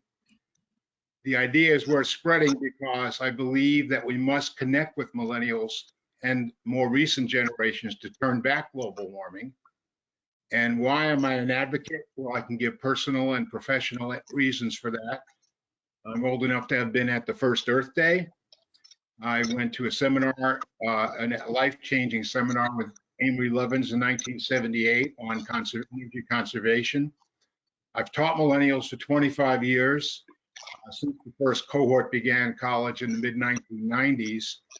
And we, as previously spoken by Sushma, we have solar panels, so we don't pay for electricity, and e-cars, so we don't pay for gasoline. So today I want to speak about why we must connect with millennials to mitigate global warming, not only because they are our future, but because they have the knowledge and experience to understand climate change in real time. I find them serious and practical about these matters, and that is why I believe their civic engagement gives us hope. For full disclosure, my wife and I have raised 3 millennials. Millennials are the first generation to have lived their entire lives within the whitewater change of the end of the 20th century and the beginning of the 21st century. And they, in my son's own words, they will be the first to spend their lifetime in a world that will be ruled by the consequences of climate change.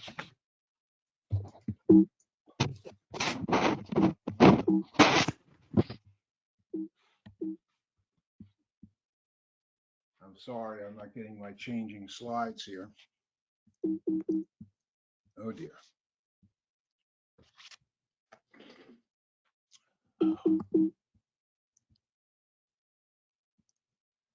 I apologize, my slides don't seem to want to change. Okay, so should I pull up your presentation? You might want to. I don't know why this is not occurring. Can you hit the enter button and that'll advance them? Yeah, I'm hitting everything. I do not know. I can't even find my cursor now, and my escape button is not working even. It says Okay, show. so I'm going to take back over and open up your slide presentation, okay? Right. Sorry about that. It's okay.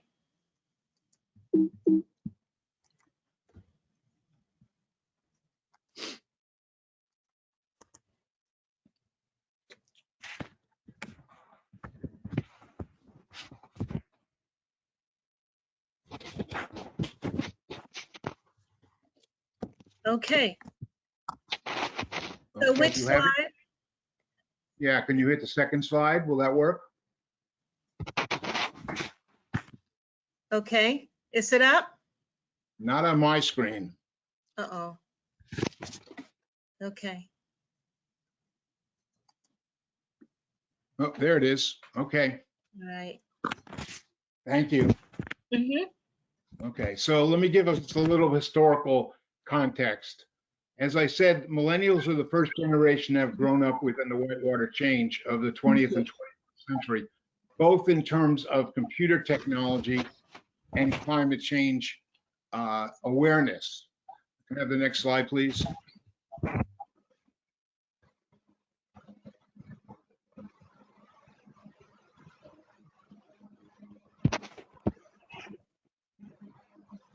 I'm now, I seem to be in control of it. Okay, okay. This gives them an acute awareness because they've experienced the PC revolution and climate change degradation in real time. To many of us who have experienced it in historical time. From this, they have claimed they have gained acute awareness of the consequences, as is shown by this young lady. You'll die of old age, I'll die of climate change. They've had direct experience with storms, extreme weather, such as Superstorm Sandy in New Jersey. And this is important because human beings, people have a very difficult time dealing with processes that have spans that are longer than their lifetimes. So when we look at things historically, or we look at things far in the future, it's difficult for us to understand them in a real sense. We can theoretically understand them. When I do my archaeology class, I talk about the time's invisible arrow. Time is the invisible fourth dimension. So that in most cases, we cannot deal with things like climate change because they don't experience it. Again, millennials have and will. So a little bit of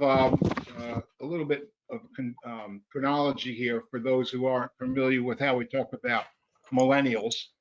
This is the generational chronology: the boomers, Generation X, which some people call the echo boomers.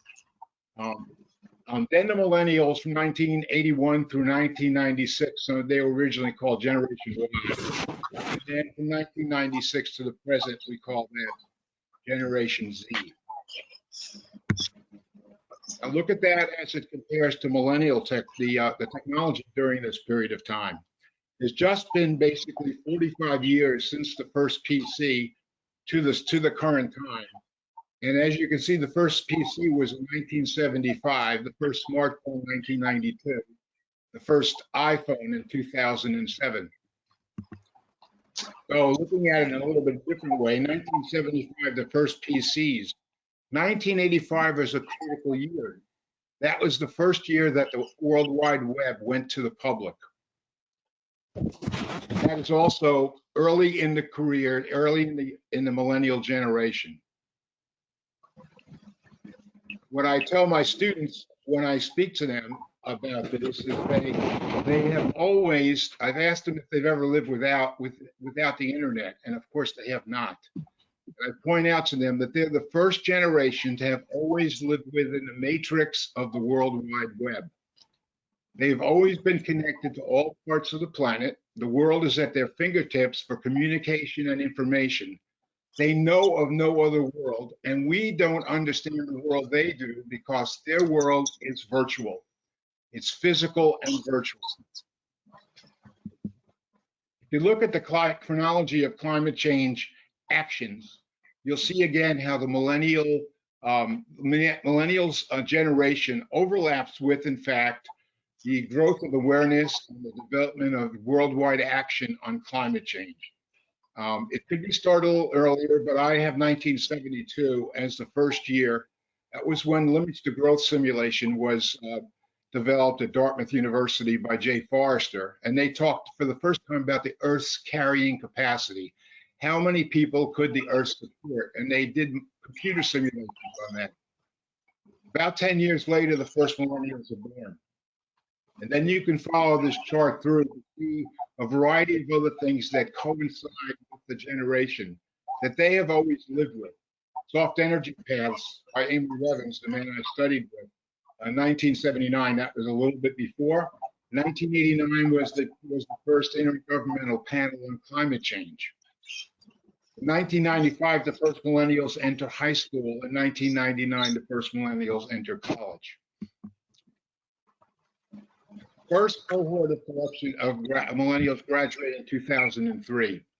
Al Gore's incredible movie, An Inconvenient Truth, was released in 2006. Al Gore's Climate Reality Project in 2011. The UN Framework on Climate Change in 2016, and then following that, the Paris Accord.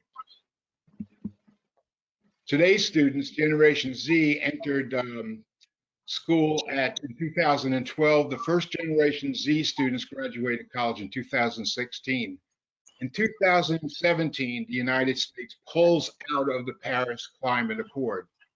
Hence, you have millennials, Generation Z students like Greta Thunberg, understanding the incredible impact of that because she has lived within the reality of climate change.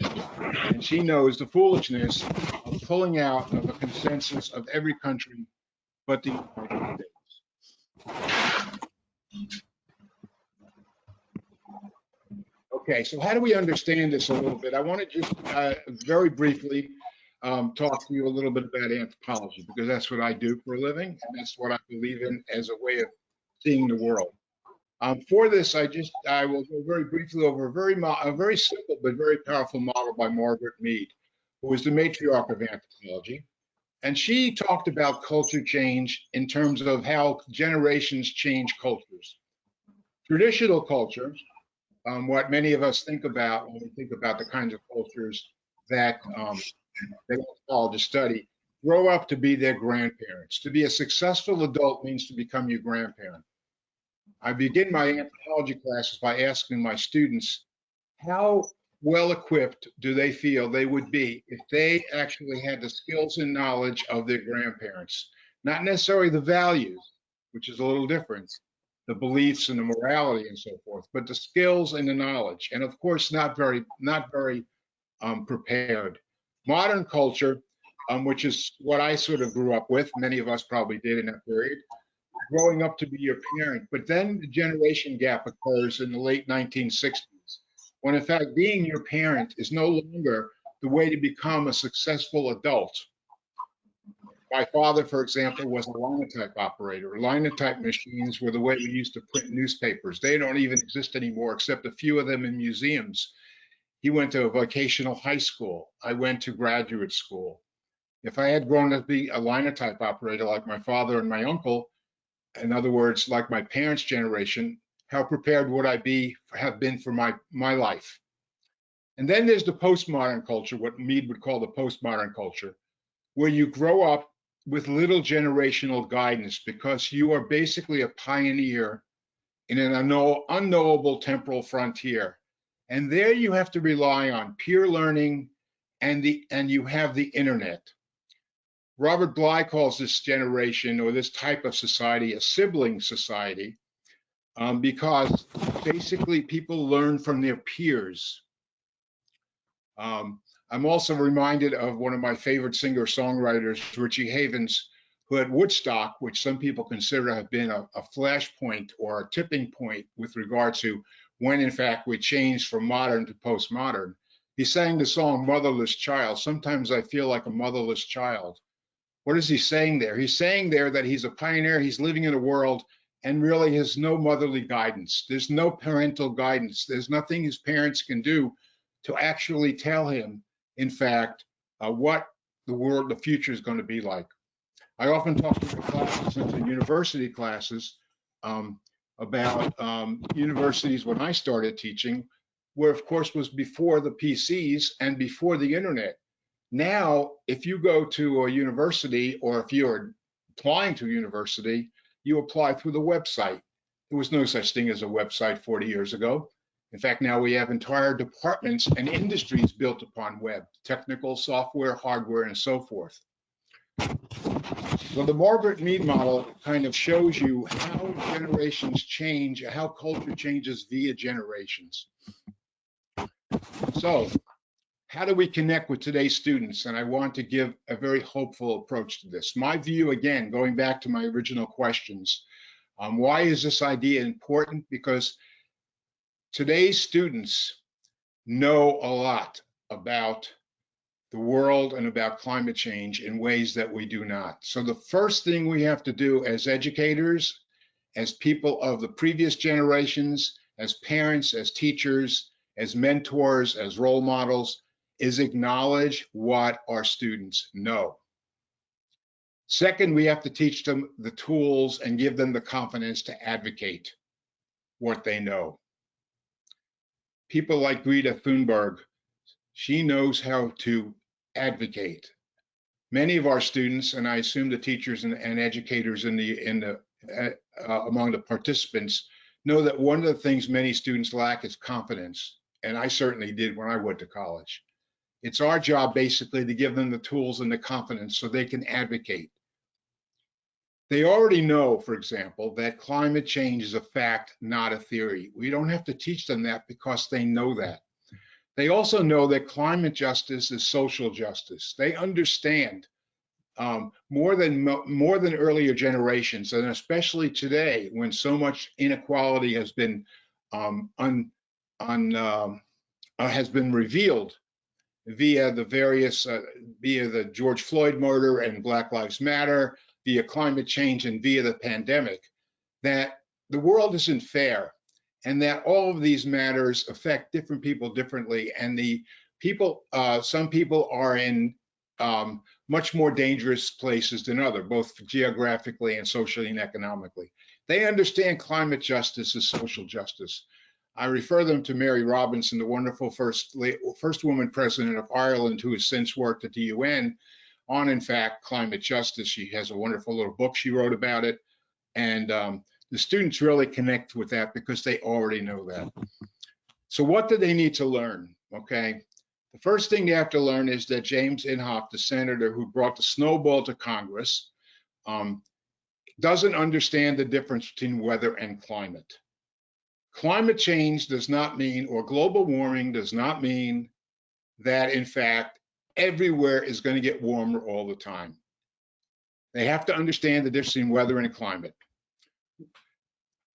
They also have to understand some of the language and some of the detail, but they don't all have to become scientists. Some of them should. Most important thing is they have to understand why 1 degree Celsius is nearly 2 degrees Fahrenheit. And even though it may not seem like a lot, it makes a huge difference. I'll refer to a link here, which I assume will open up in the New York Times, which is I include the link in my PowerPoint. Why a 0.5 degree of global warming is a big deal, right? And here's what they show you, a few things. Sea ice at 1.5 degrees centigrade increase at 2. Extreme heat, when you go from 1.5 to 2 degrees centigrade increase, the number of people that will affect. That's a 0.5 degree Celsius. Water scarcity will increase to millions of people. Plants and animal extinctions will increase dramatically. Coral reefs will mostly disappear by 1/2 degree increase. Sea levels will increase dramatically, impacting up to 80 million people worldwide, just a 0.5 degree. Crops, of course, food, so important. Small changes lead to big impacts. Now, okay. Hope I can get back to my webinar here. Yikes. There we go. All right. The other thing they need to learn, number 2, is that present technology is already available to reverse global warming. And Dr. Shukla actually spoke about this already. And number 3, social change, such as improving women's lives, help reverse global warming. The way I teach that is by using a book called Drawdown. And I will open up the link. It's also drawdown.org. I hope this link opens. Doesn't seem to be. There we go. Something's happening. Are you doing that, Rosalyn? Here we go. Something's happening. All right. I hope you can see this. Doesn't look like it's full screen. Are you controlling that? I think you are. I apologize for this. Okay, if you just scroll down a bit, please.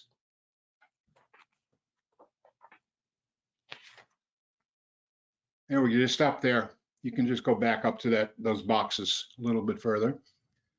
This speaks to a lot of things that Dr. Shukla was talking about. The various solutions by sector. What Drawdown does, it speaks to the relationship between economic growth and ecological health. And it shows it's a win-win situation. As Dr. Shukla mentioned, it does cost money to do things, but there's a difference between cost and expense and investment. And what Drawdown will show and what it demonstrates for each of these, and if you would click on each of these boxes, you would see the details. For each of these, what the investment would be, what the 30-year savings would be, both in terms of dollars and in terms of carbon emissions. It's a remarkable book, and what it serves for me is the basis for the course I teach. Oh, there we go. So you can look at these various things. I'm sorry, you can just, here we go. You'll see within certain of them, they'll have a lot of different, like geothermal power, green and cool roofs. One of the things I like to point out is that women produce most of the food on this planet, despite what men like to think. However, they don't get their share of the resources to do that. If they got the share of the resources equivalent to what men get, especially in terms of access to capital, their efficiency and production would increase dramatically. So therefore, it would be a win-win situation in terms of supporting people and increasing production and increasing the efficiency of production. So there are social changes. Discrimination against women and girls, the lack of education for young girls, has a tremendously negative impact on economics, and it also has a negative impact on the ecology of the planet. So if we go to my next slide, please, if you can do that. I don't know why I lost control of that, but all right, we'll go to here we go. So what I do in class, and it's one of the reasons I started this with TED Talk questions, is I try to give the students the confidence, build on the knowledge they have, give them the confidence and the toolkit to be able to advocate so they can become speakers, expert speakers on at least one of the strategies. And those are different categories. Those categories are from, in fact, drawdown. They do this as research teams, and then they give an 8 to 10 minute TED Talk at the end. Each team does. Usually they split it up a little bit. And what that does is it gives them, again, what we need to give them as educators.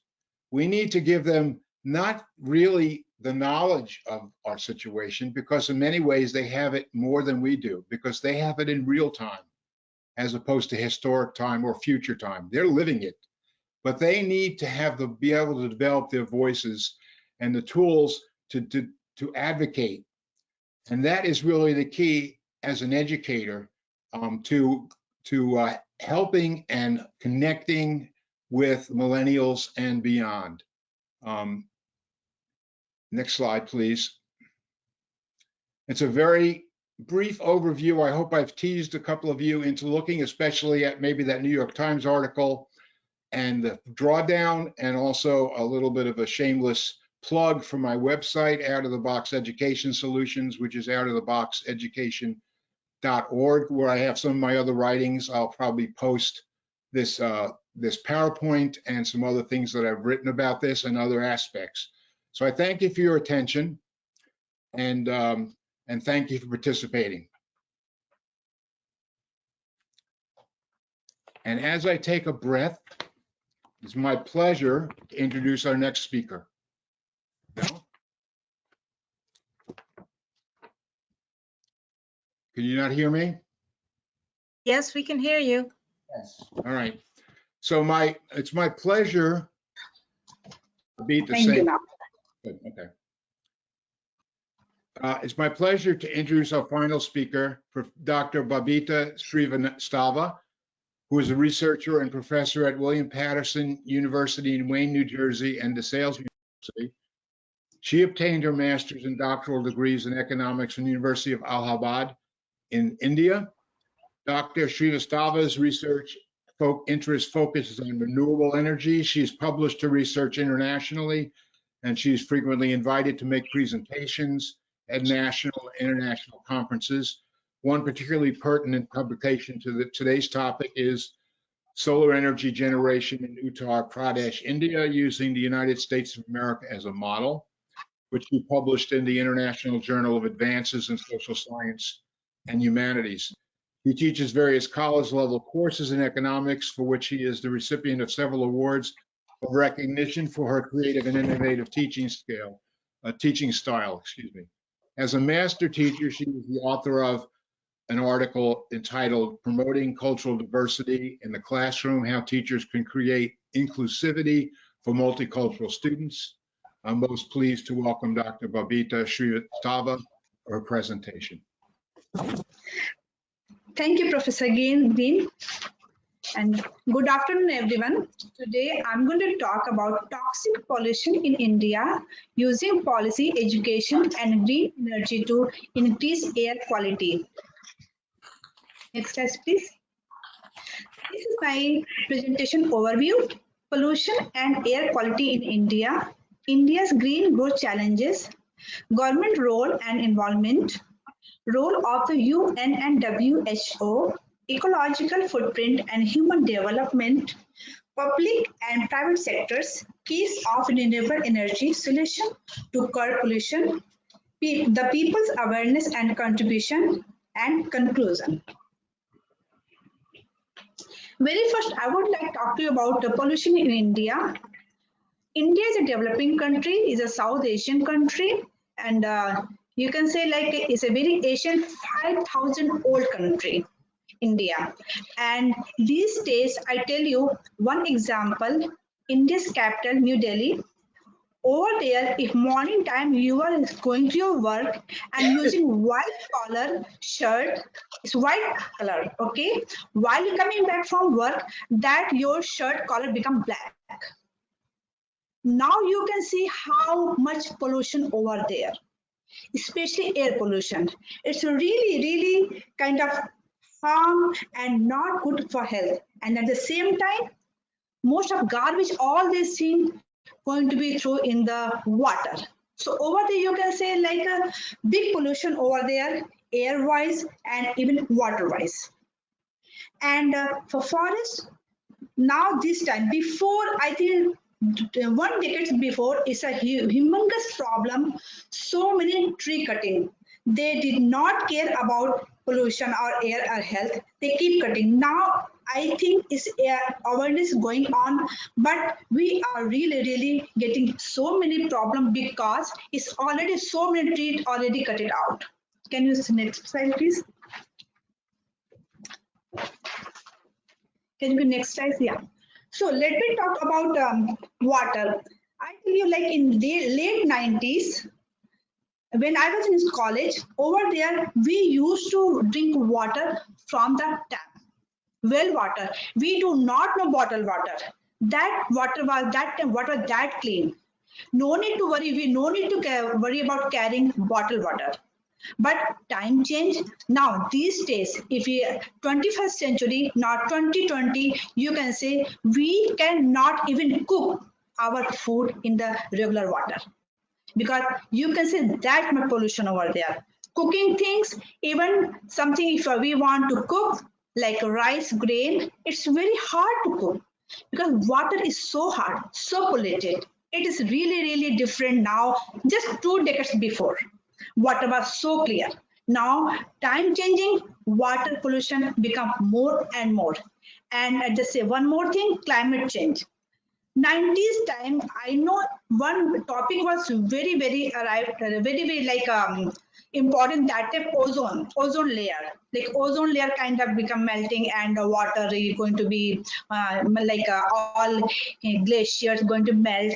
So water level going to be higher. These types of problem was very big in 90s. But all that problem making and showing result now.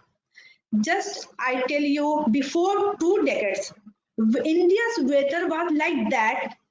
No need to AC in the summer time, no need to heat in the winter time. But now, these days, summer is extremely hard. AC, now every room, most of the people who can afford, they having ACs.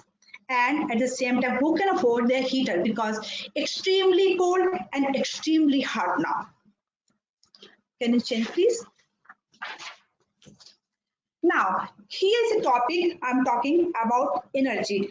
Why I'm entering energy world here? We have very strong reason. Reason is like that because we are using coal for energy things, for like suppose transportation, like rail, all these things, factory, all this. We are using coal and making so many pollution. And India's more than 80% still depends on the coals.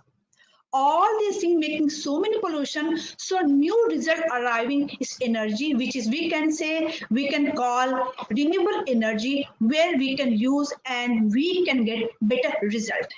And especially in urbanization areas, over there is a big challenges. Infrastructure such as power, telecom, roads, water supply, and mass transportation, which could cause serious concerns or economic growth, is left untested. Can you change, please? Next slide, please. You can see air quality in India.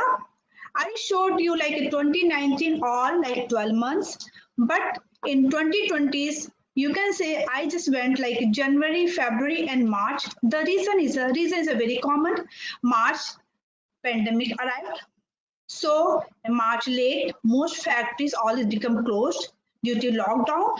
So one hand, you can say pandemic COVID-19 is harmful for us. Really, it's a big problem. But at the other hand, you see, due to pandemic, people stop to go for work, factories, all they closed. Because all these closed, now pollution, like air pollution, not going to that much show up. That, and I did not get that much result because after March kind of lockdown, all these things.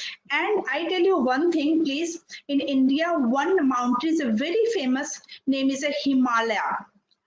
That in India, air pollution was that much. People were not able to see that beautiful mountain. Now, due to pandemic, all pollution, all like air pollution becomes stop. No factory working, nothing like that, nothing going to be in air. People can see easily, especially near about the Himalayas, all like regions area, they can see easily beautiful mountain. How big difference you can see? Yes, because no air pollution over there this time, since it's a pandemic is closed. That's the reason. Yeah, beautiful mountain is a very like visible, and this one invisible due to our air pollution. Please, can you change slide for me?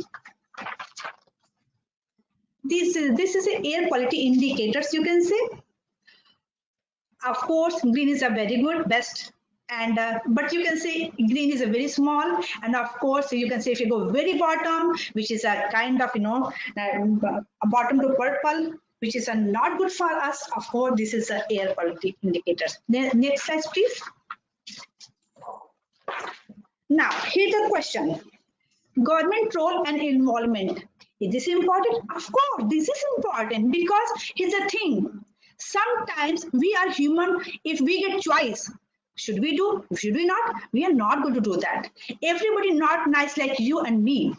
People not going to listen. They're not going to care. Yes, that time we need government help. Yes, government had to take initiative. They had to kind of mandatory some rule and regulations. Yes, that mandatory. Yeah, people will follow. Of course, then going to be improve our air quality and living style. Please, can you change next slide for me? This is a measure undertaken by government to reduce pollution and promote green growth. Here's a one very good word: green growth. This time our ECCSSA, we decided such a wonderful, such a useful topic: green growth, pollution, all this. It's a really good topic. This is really important for our life. We are really running for what? We are running and following every deadline. How about our deadline? Think about our deadline. Did we think? No, we did not think at all. Why? Because we are taking care of everything. But we cannot live without air. Of course. Do you think we should care? Of course. If we are happy, we are healthy, everything's fine. Health is a wealth. If we are healthy, yes, of course, then we can take all these things. So here is a plan like promote green growth. So in India, we have like Jawaharlal Nehru National Solar Mission and Renewable Energy Certificate, Renewable Purchase Obligation, and Foreign Direct Investment. Why we need this kind of scheme is in India going to help our public, in Indian public, who can use these policies. They can get some scheme, some subsidy, like some kind of help, you can say, and they can follow, they can involve to help to make a green growth. Can you next slide, please? Now here is a role of the UN and WHO. So we are talking air pollution. We can stop if we, this example I'm just setting up, something if we do not like, maybe we not go that area, something we do not like to see, we can close our eyes. But air, you cannot stop. Air is a worldwide, air is a globalization, air is a global. You can't stop air. You are, I'm making air polluted, yes, I am going to affect at the same time, I am going to affect whole world. So in that case, UN and WHO has to make a initiative and had to involve, has to help, because this is a worldwide problem. It's not my house problem, it's not my country problem. No, this is my family, whole world, like global family problem. So to address the issue climate change in cities, UN Habitat, UNEP, the World Bank and Cities Alliance have established and the joint work program to assist cities in developing countries to mainstream environmental consideration into urban policy making. As I mentioned before, India is a developing country, and of course they need UN and WHO big help. Next slide, please. This is just ecological footprint and human development, you can see. As I told you, is our whole world divided different area. First, like developed countries such as the US, UK, Canada, all this. Developing country like India, Pakistan, even China, I'm not sure, developed and developed countries are kind of 50-50. But one more area is third world country. They are really poor, they are really need help.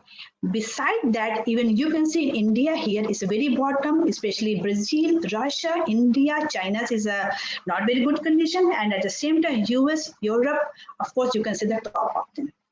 Can you next slide please, Sushma? Now here's the thing, how can we help in India, like over there for pollution, for all this problem? Public and private sector. Of course, you can say if we use economic glasses, we have two areas working wise, public and private sectors. So case of renewable energy solution. So now I'm talking about renewable energy's only technology that offers India and theoretical potential to service all its long-term power requirement. But here's again problem. And Dr. Shukla mentioned, yes, we are talking about all these things, but this is quite expensive. At the same time, as Dr. Shukla mentioned, it's expensive, but at one time. It's long time term things. After then, yes, you have to pay zero. But here's the thing, starting is expensive, yes, and people not taking initiative to how to take. Over there, like a government helping to awareness about solar. The reason is India is very good about solar. You can see the solar energy received by Earth in more than 15,000 times the world commercial energy consumption, and over 100 times the world's knows coal, gas, and oil reserves. And this energy is readily available during the day for anyone to tap, and that too free. Of course, a free solar power. Can you go next slide, please? Now, case of renewable energy solution in India is going to continue. So, domestic coal supply is limited, poor quality. As I told you, India is one of the Asian country, 5,000 old country. Over there, coal, all kind of quality is not good because it's keep using and using again and again. How many times you use? Even I tell you, like in like America, this country is like 300 to 500 old something. If you see here, all like jungles, rivers, all like looks like so fresh and looks like full of water, so green and like good trees.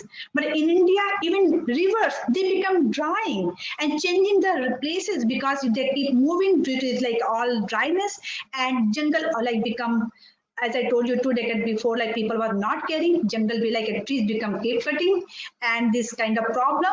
So the India facing right now. So according that, like foreign supply of hydrocarbon has serious impact of country's energy security.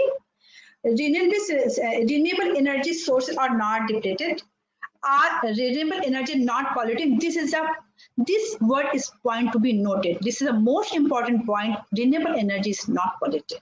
Please can next slide, please. This is a present India's renewable energy capacity. You can say wind, solar, small, and small hydropower biomass, biogas industries. Here I put my solar energy is red color. You can see why. You can see easily why the reason. Yes, solar energy one of the free and long term helping and using. I think using everywhere, not even India, everywhere. Even you can say solar power is very common in USA also. So please can you next slide. So this is the renewable energy development potential for India. You can say India has abundant solar energy resources, 100,000 megawatt by 2020, 200,000 megawatt by 2025. I'm talking after 5-year future. And harness wind energy near the seashore and other windy sites, 50,000 megawatt by 2020, 100,000 megawatt by 2025. Can you go next slide, please? Now, challenges of renewable energy developing in India. Of course, this is not easy task. This is not cup of tea. This is not piece of the cake. Of course, because we need initiative. No one going to care. Again, I'm saying everything starts with like suppose I want to start something. I have to start from my house. So if I want to think something, if I want to change some thoughts, I have to start from my mind. Same thing I'm going to talk about India. Awareness is very poor over there, especially rural area. So these type of challenges, even cities area, you can't guarantee 100%. They are very careful. Yeah, they are. But they are not feeling this is a mandatory. Yes, we had to work out something cleaning our air pollution. So these type of challenges we are going to face about the energy development, key barriers, energy development. Energy is a key barriers in renewable energy development, optimal pricing to power generated from the renewable energy sources, quality and consistency issue of the renewable power, the cost of technology development and production need to be reduced significantly from the current levels, availability to financing, especially project finance for the renewables. Again, I'm saying, yeah, this is a problem. It's the biggest problem. It's quite expensive. Anything expensive, people don't even pay attention over there. Yeah, so this is the biggest reason why people do not have awareness. Thank you, Sushma. Can you go next slide, please? Next slide, please. Yeah. So the people awareness contribution to be open education and new awareness to dire situation, being mindful of fuel used to development to particulate matter, especially when cooking.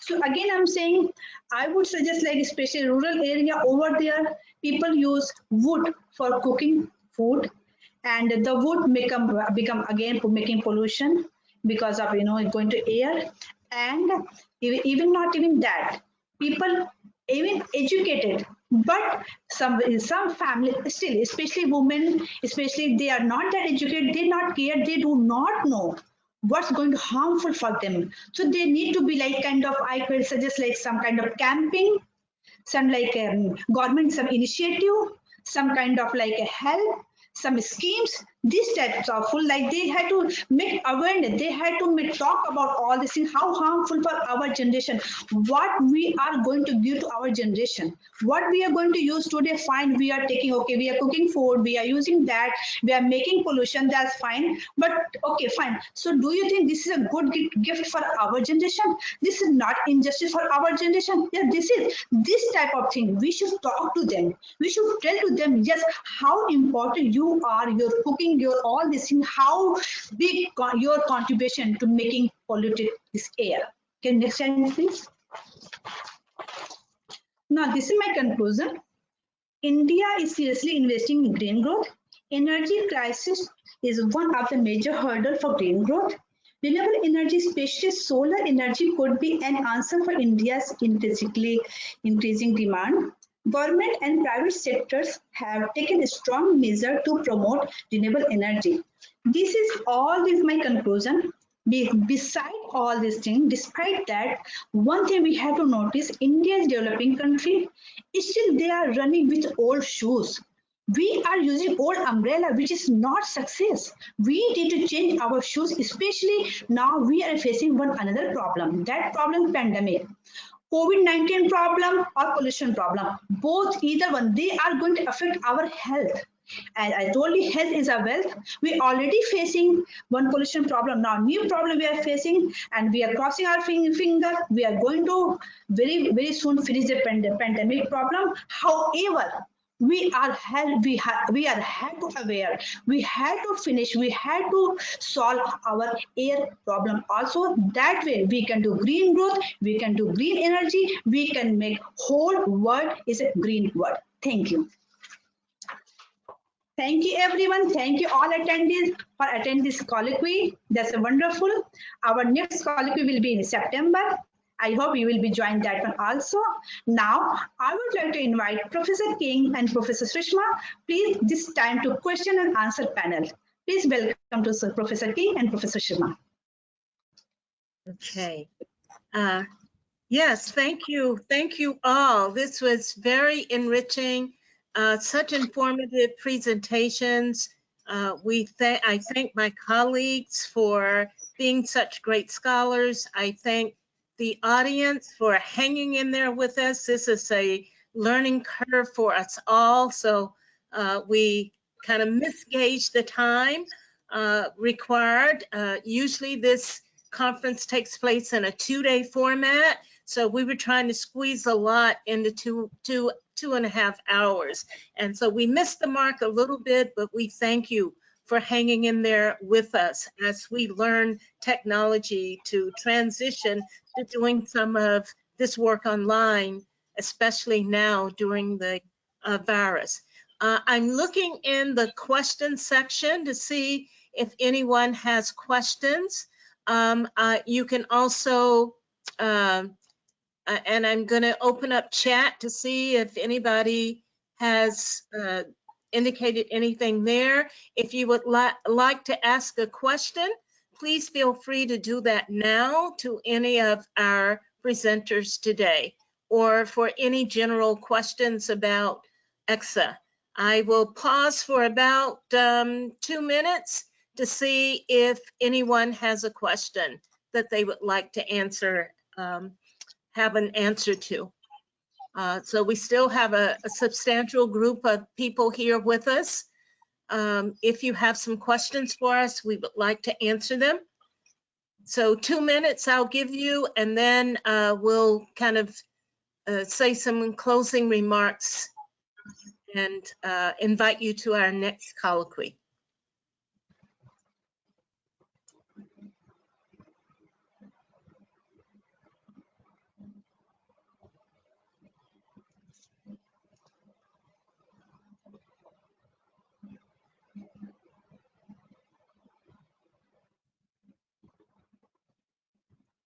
Okay.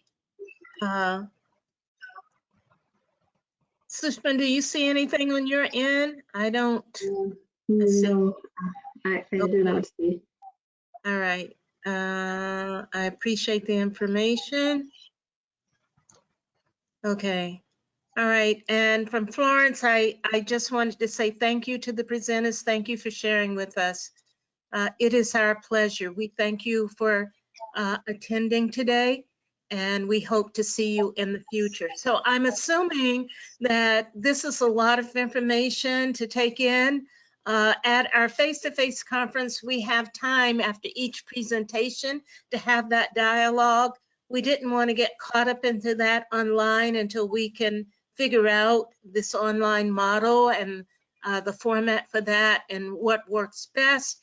So you can always feel free to email us your questions. My email address is roking@verizon.net or roking@nvcc.edu, or you can use our ECCSSA email address, which is conference@ECCSSA.org with your questions.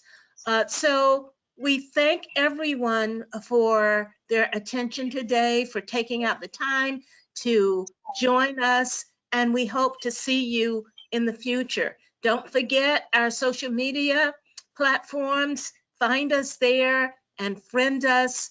We would love to share with you all of the exciting research that we're sharing in our discussions in those platforms, especially Facebook. If you are interested in an opportunity to serve and put your skills and talents to use, look at our call for board members on the association's website. We're also calling for board liaison members as well, but we have an urgent call out for board members. You, again, can find this on our website. And our next colloquy is coming up in September. It will focus on who polices the police.